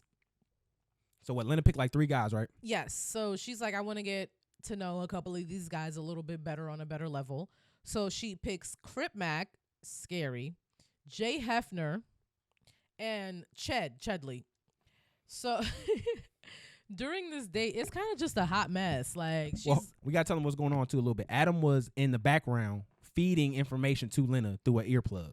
Okay, so he wasn't in the room. She's asking them questions, trying to get to know them better. Adam's in her earpiece telling her the questions to ask. She's telling kind of like cuter versions of these questions because he's like, oh, ask them if they would still fuck you if you had shit in your asshole. She's to ask them how big their dick is. Yeah. So she's asking them the questions. Crip Mac again talks about how much he would like to do things to her posterior. Crip Mac was pretty clear on what he wanted. He's trying to smash on Shotty. He wants that ass. Period. Like that's all he wants. He doesn't want anything else. I don't think he even wants to like. I don't even think he wants to penetrate her. No. He just wanted to smell that booty hole. That's it. He just want to put his face in it. I mean, my thing is this. You clearly see who this nigga works with is part of this. People who they are part of their business. So it's very clear this is stage content. It's so clear. There's a scene, like, I guess a sneak peek of the next episode, and Adam 22 is he's arguing with Crip Mac about how he squeezed Lena's ass, and both of them are just the most terrible actors, and you can tell how like staged and fake it is, and it's just not satisfying to watch at all, and it was so cringy, and I was like, if this is a sneak peek in how the rest of this is going to go, then I'm not looking forward to it. We're going to review it for you guys because content, and she's going to get fucked in the end, and that's going to go viral. And we're going to be right there. Yeah, so we're going to be keeping y'all up to date. We're going to pay that little $5. If I know this nigga Adam is in any kind of business, man, he going to make this shit a whole 2-month span, so you got to get to that what is it, $20?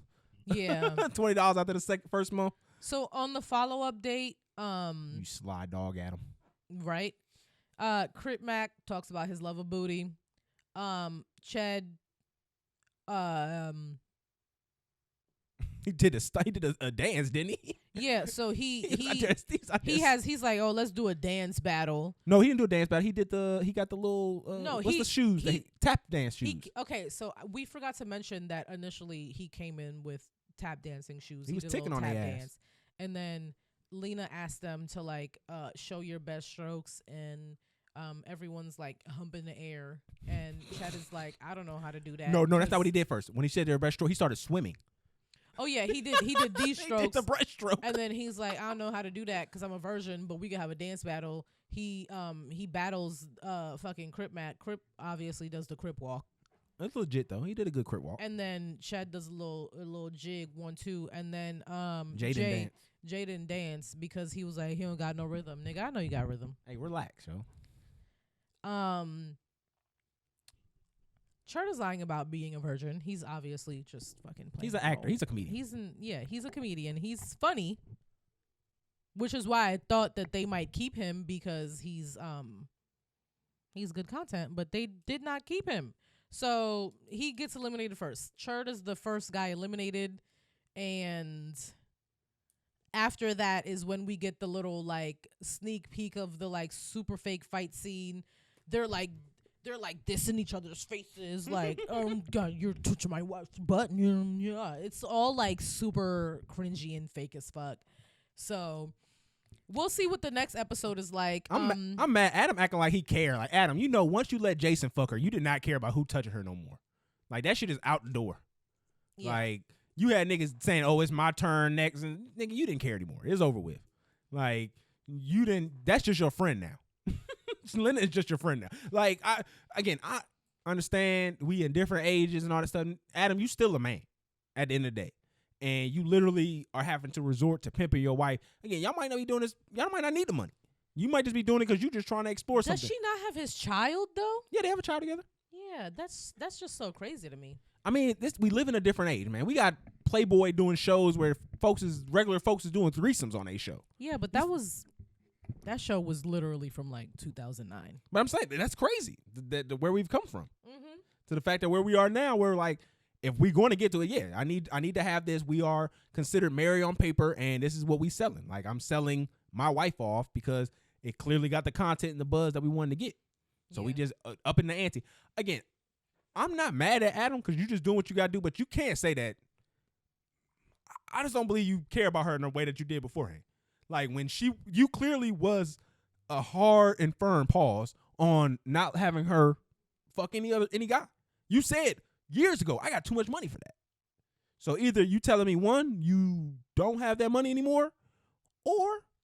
And then it's right after they get married, too. Like, the timing is just so crazy. Mm-hmm.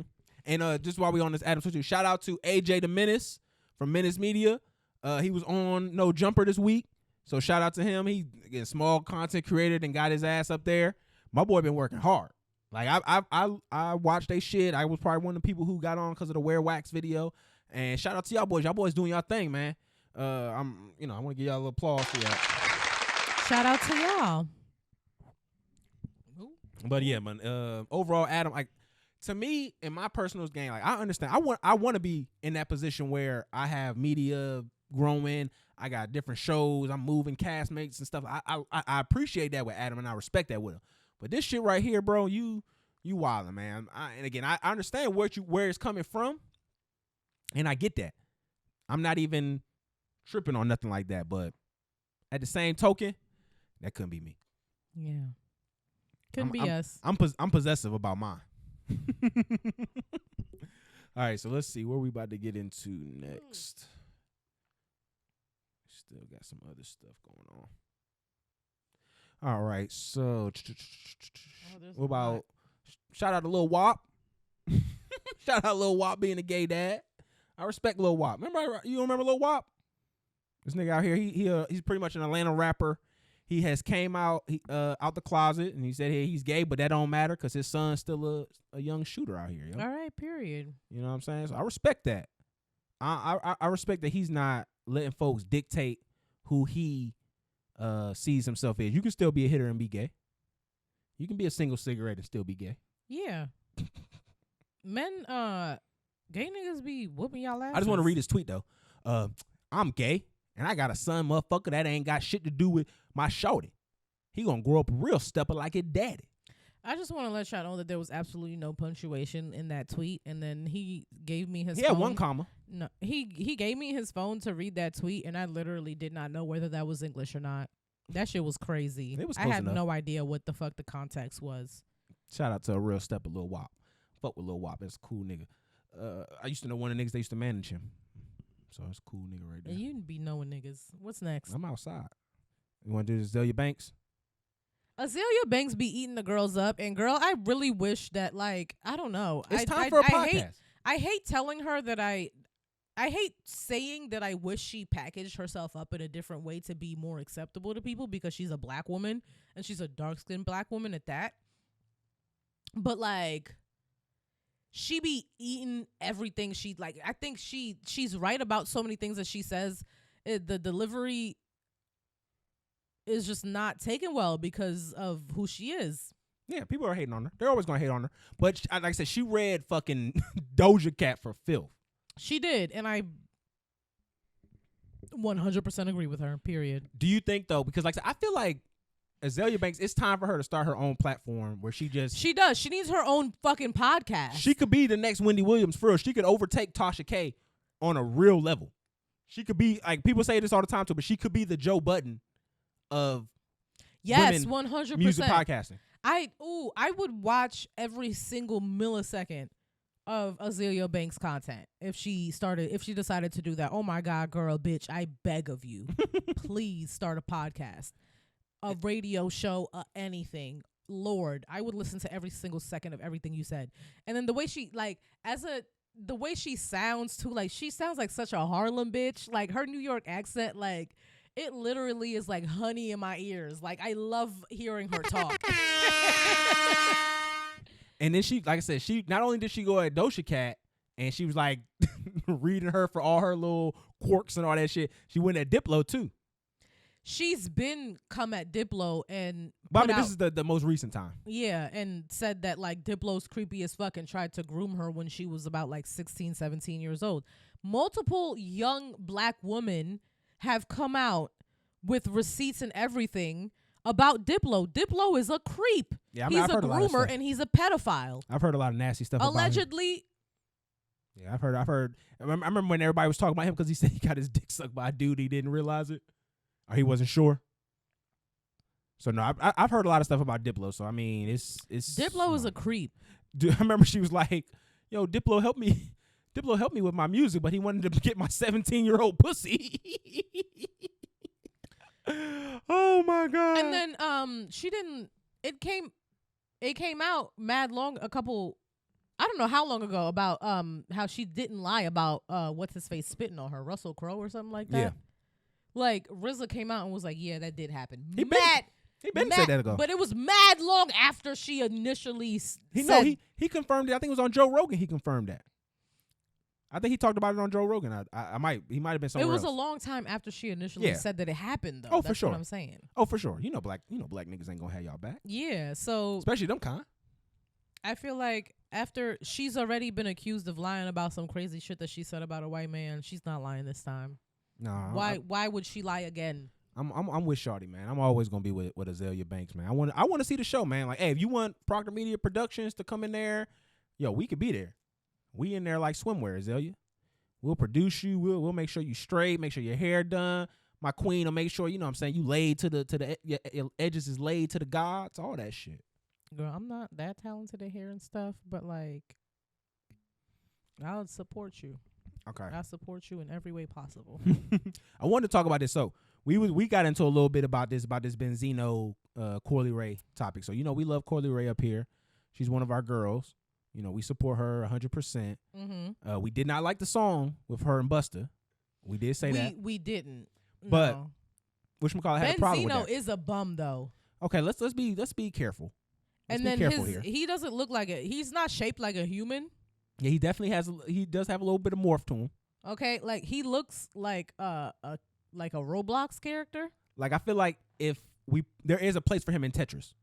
Like he's a Tetris piece. Yes, like he looks like a Lego version of a human. Yeah, he definitely came out the Lego movie. Yeah, I don't like it one bit. And then I feel like I don't have an ain't shit father, but I was triggered by him saying that he is entitled to her money because he made her. But I mean, he did say she was capping though, because she said she all about her selling drugs and sleeping in a car and all that shit. He said that was all cap. He said she was capping. And I mean, I feel you. If I help you to put you in a position to make money, if I'm on some hard times, you know how the industry go. You've been in it for years now. Like I'm low on some money. Like, damn, I can't ask my daughter for some money. But I made vibe. When he made that video and said that she didn't sleep in any cars, he also really quickly said, "Not that I know of." I mean, of course. I mean, He said he was from 9 to 16. Yeah, and he only had her 5 months out of the year from that 9 to 16. I thought he said he came to live with her afterwards. He said something happened and she came to live with her in Atlanta. After that. Mm-hmm.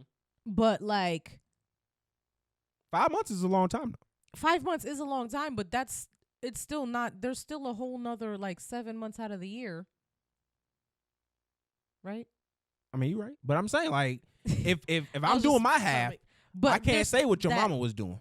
But that's what he said. He cleaned it up. He said that I know of.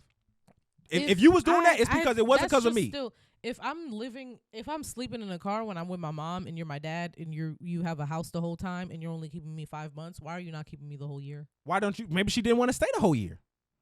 Like we got to stop acting like y'all be the most gracious. Like, you know what I'm saying? Like it's y'all. I'm talking about women folk. Y'all don't be the most gracious. You should be talking about children. Teenage women folk. Teenage children. It's not about women. Okay, teenage women. You always try to make it about teenage like girl you folk. hate women so bad. I don't. Shit is so crazy. I don't. But it's always just, try to single out women. Teenagers are ungrateful fucks. Point blank. Period. It's not teenage women. But teenage girls are a different variety. That's a whole different battle that you're dealing with. Because not only are you dealing with her hormones, you dealing with her body changing. You dealing with her trying to understand who she is in a real way. Sex and all that stuff is just a real conversation than it is when you a boy. Like, it's just different. Like, she has consequences for sex. You know what I'm saying? So it is different. When you're dealing with a girl, it is different from dealing with a young boy. It is different. So that's what I'm acknowledging. Same. It's still the same. It's not the same. It's different. It's hormones going. You have all different over consequences. The place. It's different consequences, but I'm talking about fucking like raising a child. Yeah, but I'm talking about once she gets a teenager. When the angst kicks in, it's different. The same. My parents had a lot easier with me than a lot of folks with their 16-year-old daughters with them. Even though I did what I did at that age, the effects of it is not the same as the girls. It's just a different idea. We're not talking about pregnancy. I'm just saying. I'm just talking about indifferent. It's different when you're dealing with a woman. About attitudes. Yeah, but it's different with the girl. You dealing. It's a different outcomes that you have when you're a boy and a girl. You know that. Like, there are negative outcomes that can come from both. They just look different. But one has way more effect than the other one. No, they don't. Yes, they do. Because you can have a son that doesn't listen to you, that's violent as fuck, that ends up in gangs, jail, this and that. But you most likely won't have a woman that's like that. And then that is going to affect him for the rest of his life, just like how a girl can just get pregnant and that's going to affect her for the rest of their life. Yeah, but they're both very negative and they're both going to equate in your life not being the same and you not being able to be on the same trajectory that you were on before. They look different, but there's still very heavy things that can happen with both a boy and a girl. They don't look the same. They're on the same level. No, it's not. I disagree. Because you can have you as can a go man, ahead and disagree. You can. I'm going to just put it in there and we can continue on with it. You can have it as a boy where you affect somebody else and it's just you and somebody else. As a girl, you can have it where you affect you, someone else, and a third party in that situation. And it's now you have way more people that's way more affected. But what I wanted to ask, too, is with Benzino, because you know Benzino was outside. Like I said, he was Vibe for a long time. Busta Rhymes did a video with Coily Ray. We talked about the song. She was half naked in the video. I would have a problem if I know you, we outside, we running in the street, we've been in the same circles, we might even hit the same chicks. If you out here doing a video like that with my young daughter. How about I don't give a fuck? You can give a fuck and then when I see you, what's up? Like when I see you, what's up? You're not gonna see me. First of you all, don't think you're Benzino poor. gonna see? Don't do that to Benzino. You're poor and Don't you're do that. asking your daughter for money on the internet. Don't do that. The Don't fuck? do that to Benzino. We're not in the same fucking circles. First of all, you're not seeing me.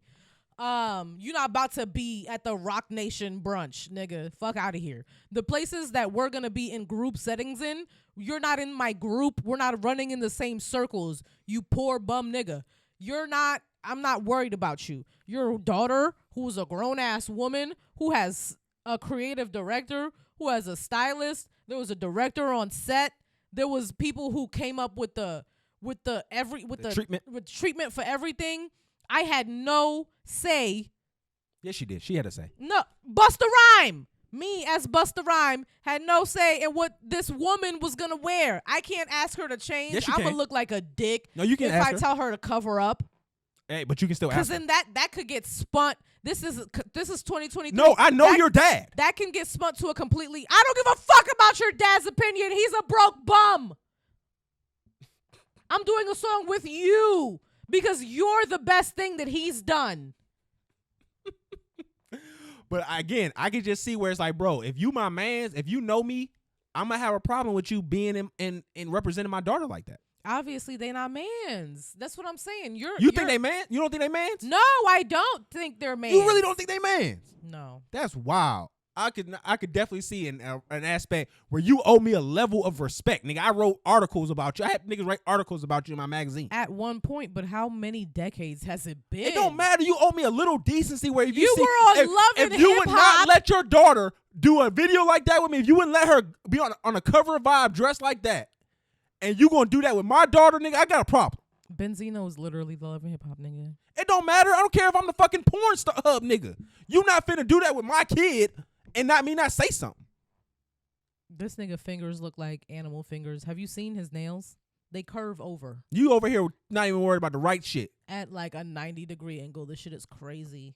I don't give a fuck We're about none not of that. worried about the right shit because we need to be worried about his health. Benzino, what's going on with your hands and your jaw? What the fuck is that? That nigga did look like he was the first test subject for a BBL. It just looks like there's Or a lipo. excess water. You're just bloated as fuck everywhere on the tips and the ends everywhere. Hey man, I'm with you, Benzino. Fight for what's yours, man. I'm not. That little girl need your guidance. Like, why are you consistently arguing with your daughter on the internet? This is about the third time Benzino has come. Cause she to don't the pick up the internet. fucking phone. Bro, why is your daughter not picking up the phone? It's your fault. You're the parent. I don't like that now. If my dad, little shawty could be on some bullshit. nah, if my dad calls me, maybe I'm not busy. Maybe I'm busy and I don't pick up. If there's a second call from my dad, I'm like, oh, I gotta call my dad back. Okay, but she obviously That's my father. You gotta respect for him. She obviously has a different situation, and they've had a different relationship, and he's had a different role in her life as a father. My father has had a very traditional, always there. I'm gonna be there for you. I'm your backbone. I'm your net. If he calls my phone, I'm returning the call. Point blank, period. Okay, if my so dad, you made the point. If my dad calls me right the fuck now and is like, I need $10,000, he has $10,000 in 30 minutes. Okay, so that's different. But that's because he was there my entire life and he took care of me. I genuinely think that Benzino was capping. I think that Coily Ray was sleeping in cars. I think that she was struggling. I think that he is probably making it seem like he was there more. She literally has been on interviews saying that like he was on Love and Hip Hop on cameras and she was not seeing him and she was fucking poor. I don't believe that. Benzino, I'm on your side. We can tailor off of this because like I said, we don't know. From his note, he said she was living with him. If she lived with him for 5 months, that means that is him doing his part in trying. And then also at the same token, you can't blame somebody for if you have someone who's creating difficulties every time I'm trying to be a part of it. That does For somebody to say, I'm just done. You do what you want. This is how you choose to live, and I'm gonna do what legally is required of me. Like you can't be mad at somebody for just sitting there and doing it. Yeah, we don't I've know what her never- mom was doing that. Yeah, That's what I'm saying. I've never been through that before. Like I've never been through like somebody trying to keep me away from my own Or it's not even child. about keeping it away. You could be making it more of a priority. You could be making it difficult.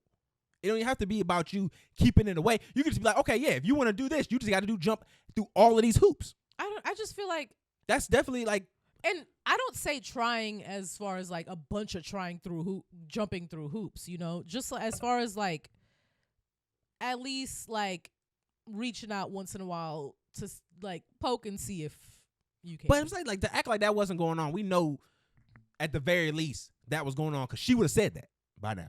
This nigga never talked to me. Mhm. Like my thing is this: Benzino did what he was supposed to do. The law is what the law is, and clearly this motherfucker know who he is. So it's not like she's like, I've never met this nigga. They've had a relationship. They've had a rapport. I'm not going to sit here and talk about I just feel his like it's level. I'm just talking about, weird don't come out here. No, hold on. Don't come out here throwing shit on my name when I did for you. That nigga did for her. It may not have been what you wanted. You may not have thought it was enough. Nigga did for you. So if you going to paint it in a particular way, paint it right. Because it's not like you got a parent that you can just write off on and they ain't got no fucking, whatchamacallit. Like, there's been plenty of rappers who said that. Do you think she's old enough to look back and actually realize, like... I don't think she was around the people who she could really compare what being in a poverty situation is. Because if you make yourself sell drugs, you can do. I was going to ask you. So I was going to, because when you grow up, right,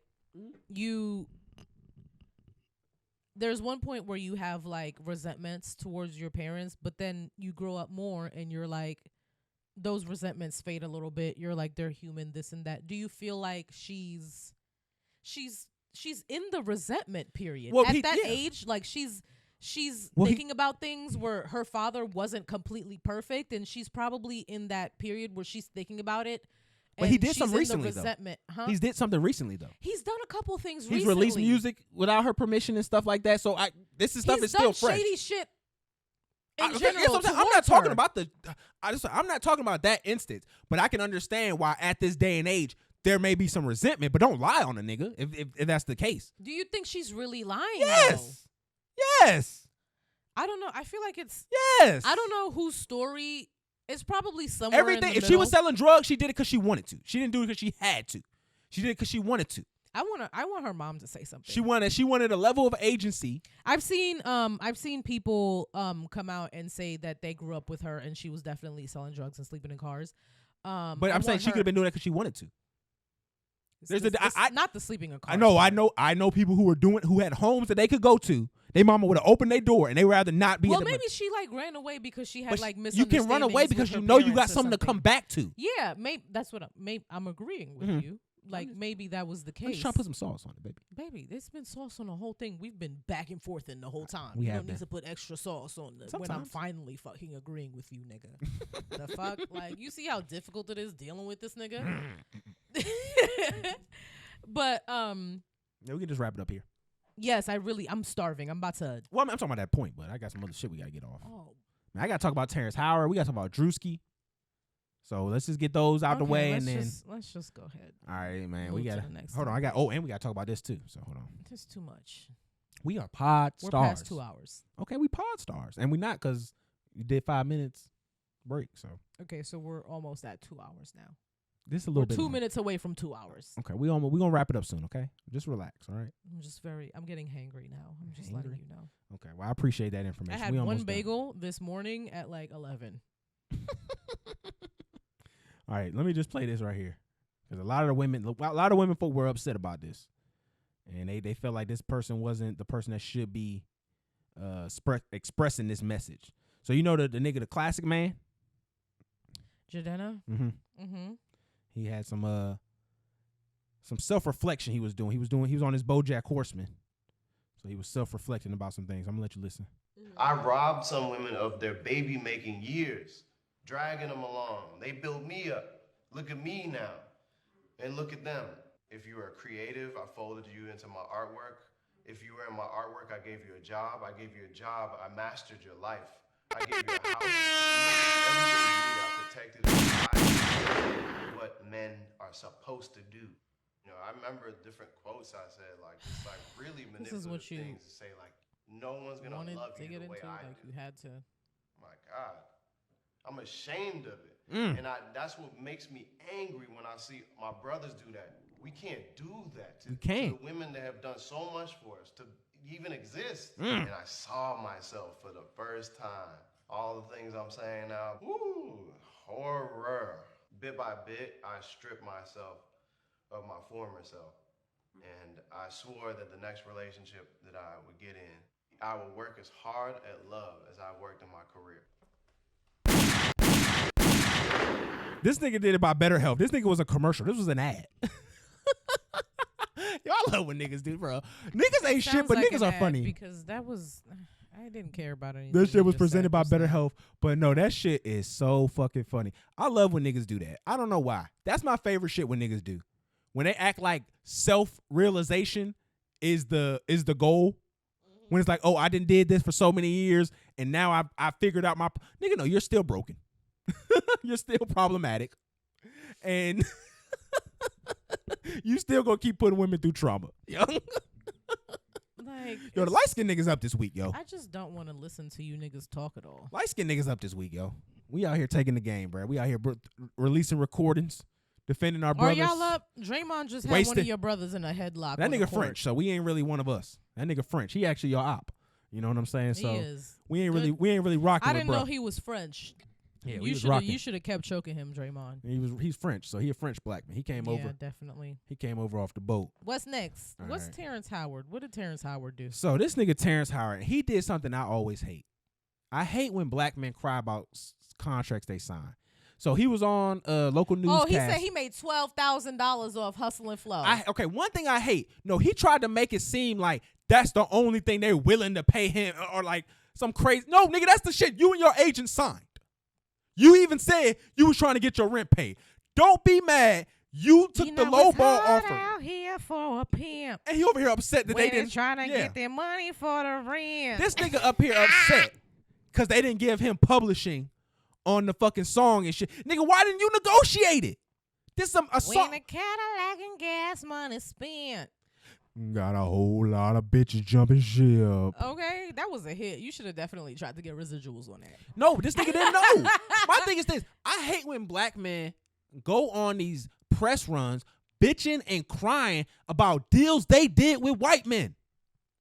Like, obviously, you got to a place.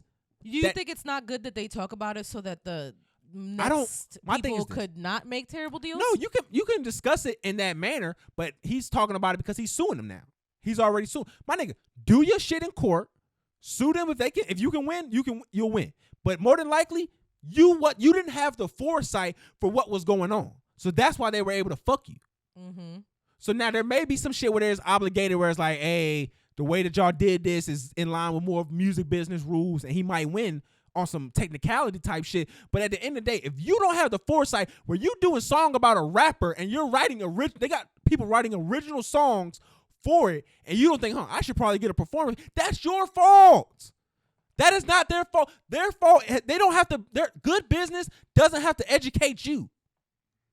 Good business, unfortunately, takes advantage of people like you. Yep. So, like, when people get upset when I say shit like this because I'm like the labor advocate, but at the end of the day, their labor and their negotiations is different. You know what I'm saying? You got agents, you got people like that you can make a decision that a nigga who working at the factory don't get. So I'm always going to advocate for them more. And he even had a situation like this with Marvel. That's why he got changed. He's not in Iron Man 2. Oh, yeah. Because when they did the renegotiation, he was actually getting paid more than Robert Downey Jr. because he was in better standing as an actor at that time. So they had to pay Robert more because the movie was good. Mm-hmm. And they didn't want to pay him. He said Robert took his money. And that's why he didn't come back. But at the same token, that's you standing up for yourself. I can respect that. I can't respect you going over here crying to, they owe me such a... What the contract say? Show me what the contract say before you tell me what they owe you. Because if you didn't sign for no publishing, why do they owe you publishing? Mm-hmm. Unless there's laws where there's required at least a minimum of publishing. I'm not aware of those from my research and things like that. But I got on Dave Chappelle for the same shit. He crying about his show and all that other stuff. Like, I don't like when you try to galvanize regular people because your now millionaire ass did bad business to get where you at. Then, yeah. That shit lame as fuck. Shit lame as fuck. Terrence Howard, you know what I'm saying? Don't be crying on a fucking newscast, my nigga. That shit corny as fuck. I'm tired of seeing black men who just over here doing this corny ass shit, working with all these people, and then they just bitching and whining, yo. That shit lame as fuck. I don't like that. And Trevor Jackson, nigga, stop trying to be Chloe. Trevor Jackson, it literally makes me uncomfortable fucking watching your videos. That nigga almost fucking ejaculated. It's no nut November, my nigga. What is you doing? Like, You why? need to relax. Did you just come? I know that Did I just watch you come? I know the grownish bag stopped coming in. It was the last season. But my nigga, like, you don't have to copy Shorty bar for bar. He's literally trying to be the female Chloe. He is. You don't got enough ass for that, sir. Hey, all right, we gotta wrap the show up now. Yo, you being wildly disrespectful. Yo. I don't know what the male equivalent. You would have to have just like a massive dick print. Like we can see it through denim. You don't got that though. You don't got no type of sex appeal for real. You still look 16. He does look mad young. Yeah, like this nigga at least 23, 24. He's older than that. He's like 27, 26. 20. So he's my age. Yeah, he's older. Yeah, nigga, you look 22. The oldest. I don't know, I'm about to look up his age. He literally looks like a 15-year-old still. He definitely looks like how he did when he was on that Blackish episode for the pilot of I feel like Trevor Jackson is gonna be fine when he's 40. He's 27, yeah. Because he's still gonna look like this still. And then by then we're gonna be like, ooh, this nigga still look good. But he what never really looked fucked good. him up was that Atlanta movie he did where he was trying to be like a mob Superfly. Oh yeah. That shit fucked his career up. Cause Superfly was bad. Yeah. That shit was bad. That really fucked his career. All right, last It part. wasn't good. Last thing. Drewski! We seen you get checked. And I like it. I think it's fake. I think it's fake too. I don't think it's fake. real at all because Drewski and Birdman have never had any type of anything. Yes, they have. Have they? They've had energy toward each other. Birdman has talked shit about Drewski and all that stuff. But to me, it's always seemed like it's been in jest. Like it's always seemed like it's been that. Like I think it's a skit. I think it's a very. I'm gonna be honest. I like when anything happened to Drewski because Drewski tried my homeboy. Drewski pushed my homeboy while we was at a party. In question does not give a fuck about this story. Because he's scared probably. That nigga pushed my homeboy, and I don't like that shit. He bumped my homeboy. We was at a party. It was my birthday. He bumped my homeboy. I tried to bring my homeboy attention. Hey, bro, you see that nigga just bump you? He tried to play it. No, I wasn't with that. He just called his homeboy a bitch. It was up in smoke Homeboy in for question, he just called you a bitch. You I heard didn't do that. I ain't do. I'm defending you. But now that we know that Birdman is on this nigga ass, we good. We don't even got to worry about it no more. It's off. My beef is off. He said, run. We letting that beef go now, Drewski. You can have that with Birdman. Birdman gonna take you out. Drewski, I thought you was standing on business. That wasn't standing on business. You was running on business. That nigga took off. I ain't never seen a fat nigga away from business. I ain't never seen a fat nigga run that fast. Drewski looks like an athletic fat nigga. He looks like he's He fat like he just because of like thyroid issues, you know. He definitely looked like a left tackle. He definitely was playing left and right tackle. The tackles are usually the most athletic people on the offensive line, so he probably was a tackle. Yo, quick fat niggas are the scariest niggas. Yeah, because it's a lot of person coming at you fast. Yeah. It's a lot. Like he's taking you down and he's taking you down quick. But Drewski ain't moving like that. Drewski, no, I feel like I was like a 5'7" on the 40 scale. Drewski was only moving fast just in that video because of adrenaline. Probably. Yeah, he was scared. Yeah. Or he was pretending to be scared. If it was real, yeah. I think it was fake. I think I do think it was fake too. I think anybody would said anything. Drewski the whole time has been like, they didn't show y'all the beginning of the clip though. And then he's gonna put out the beginning of the clip and it's gonna be a skit. Yeah, it's gonna definitely be a skit. How niggas be pump faking. Yeah. That's definitely what it's gonna be. Yeah. All right, but hey Drewski, hey man, our beef is over with now. Birdman, OG taking care of you. So the I'm straight. imaginary beef that the other party had no idea about the whole time it was going on. But I seen you do it, so it was up.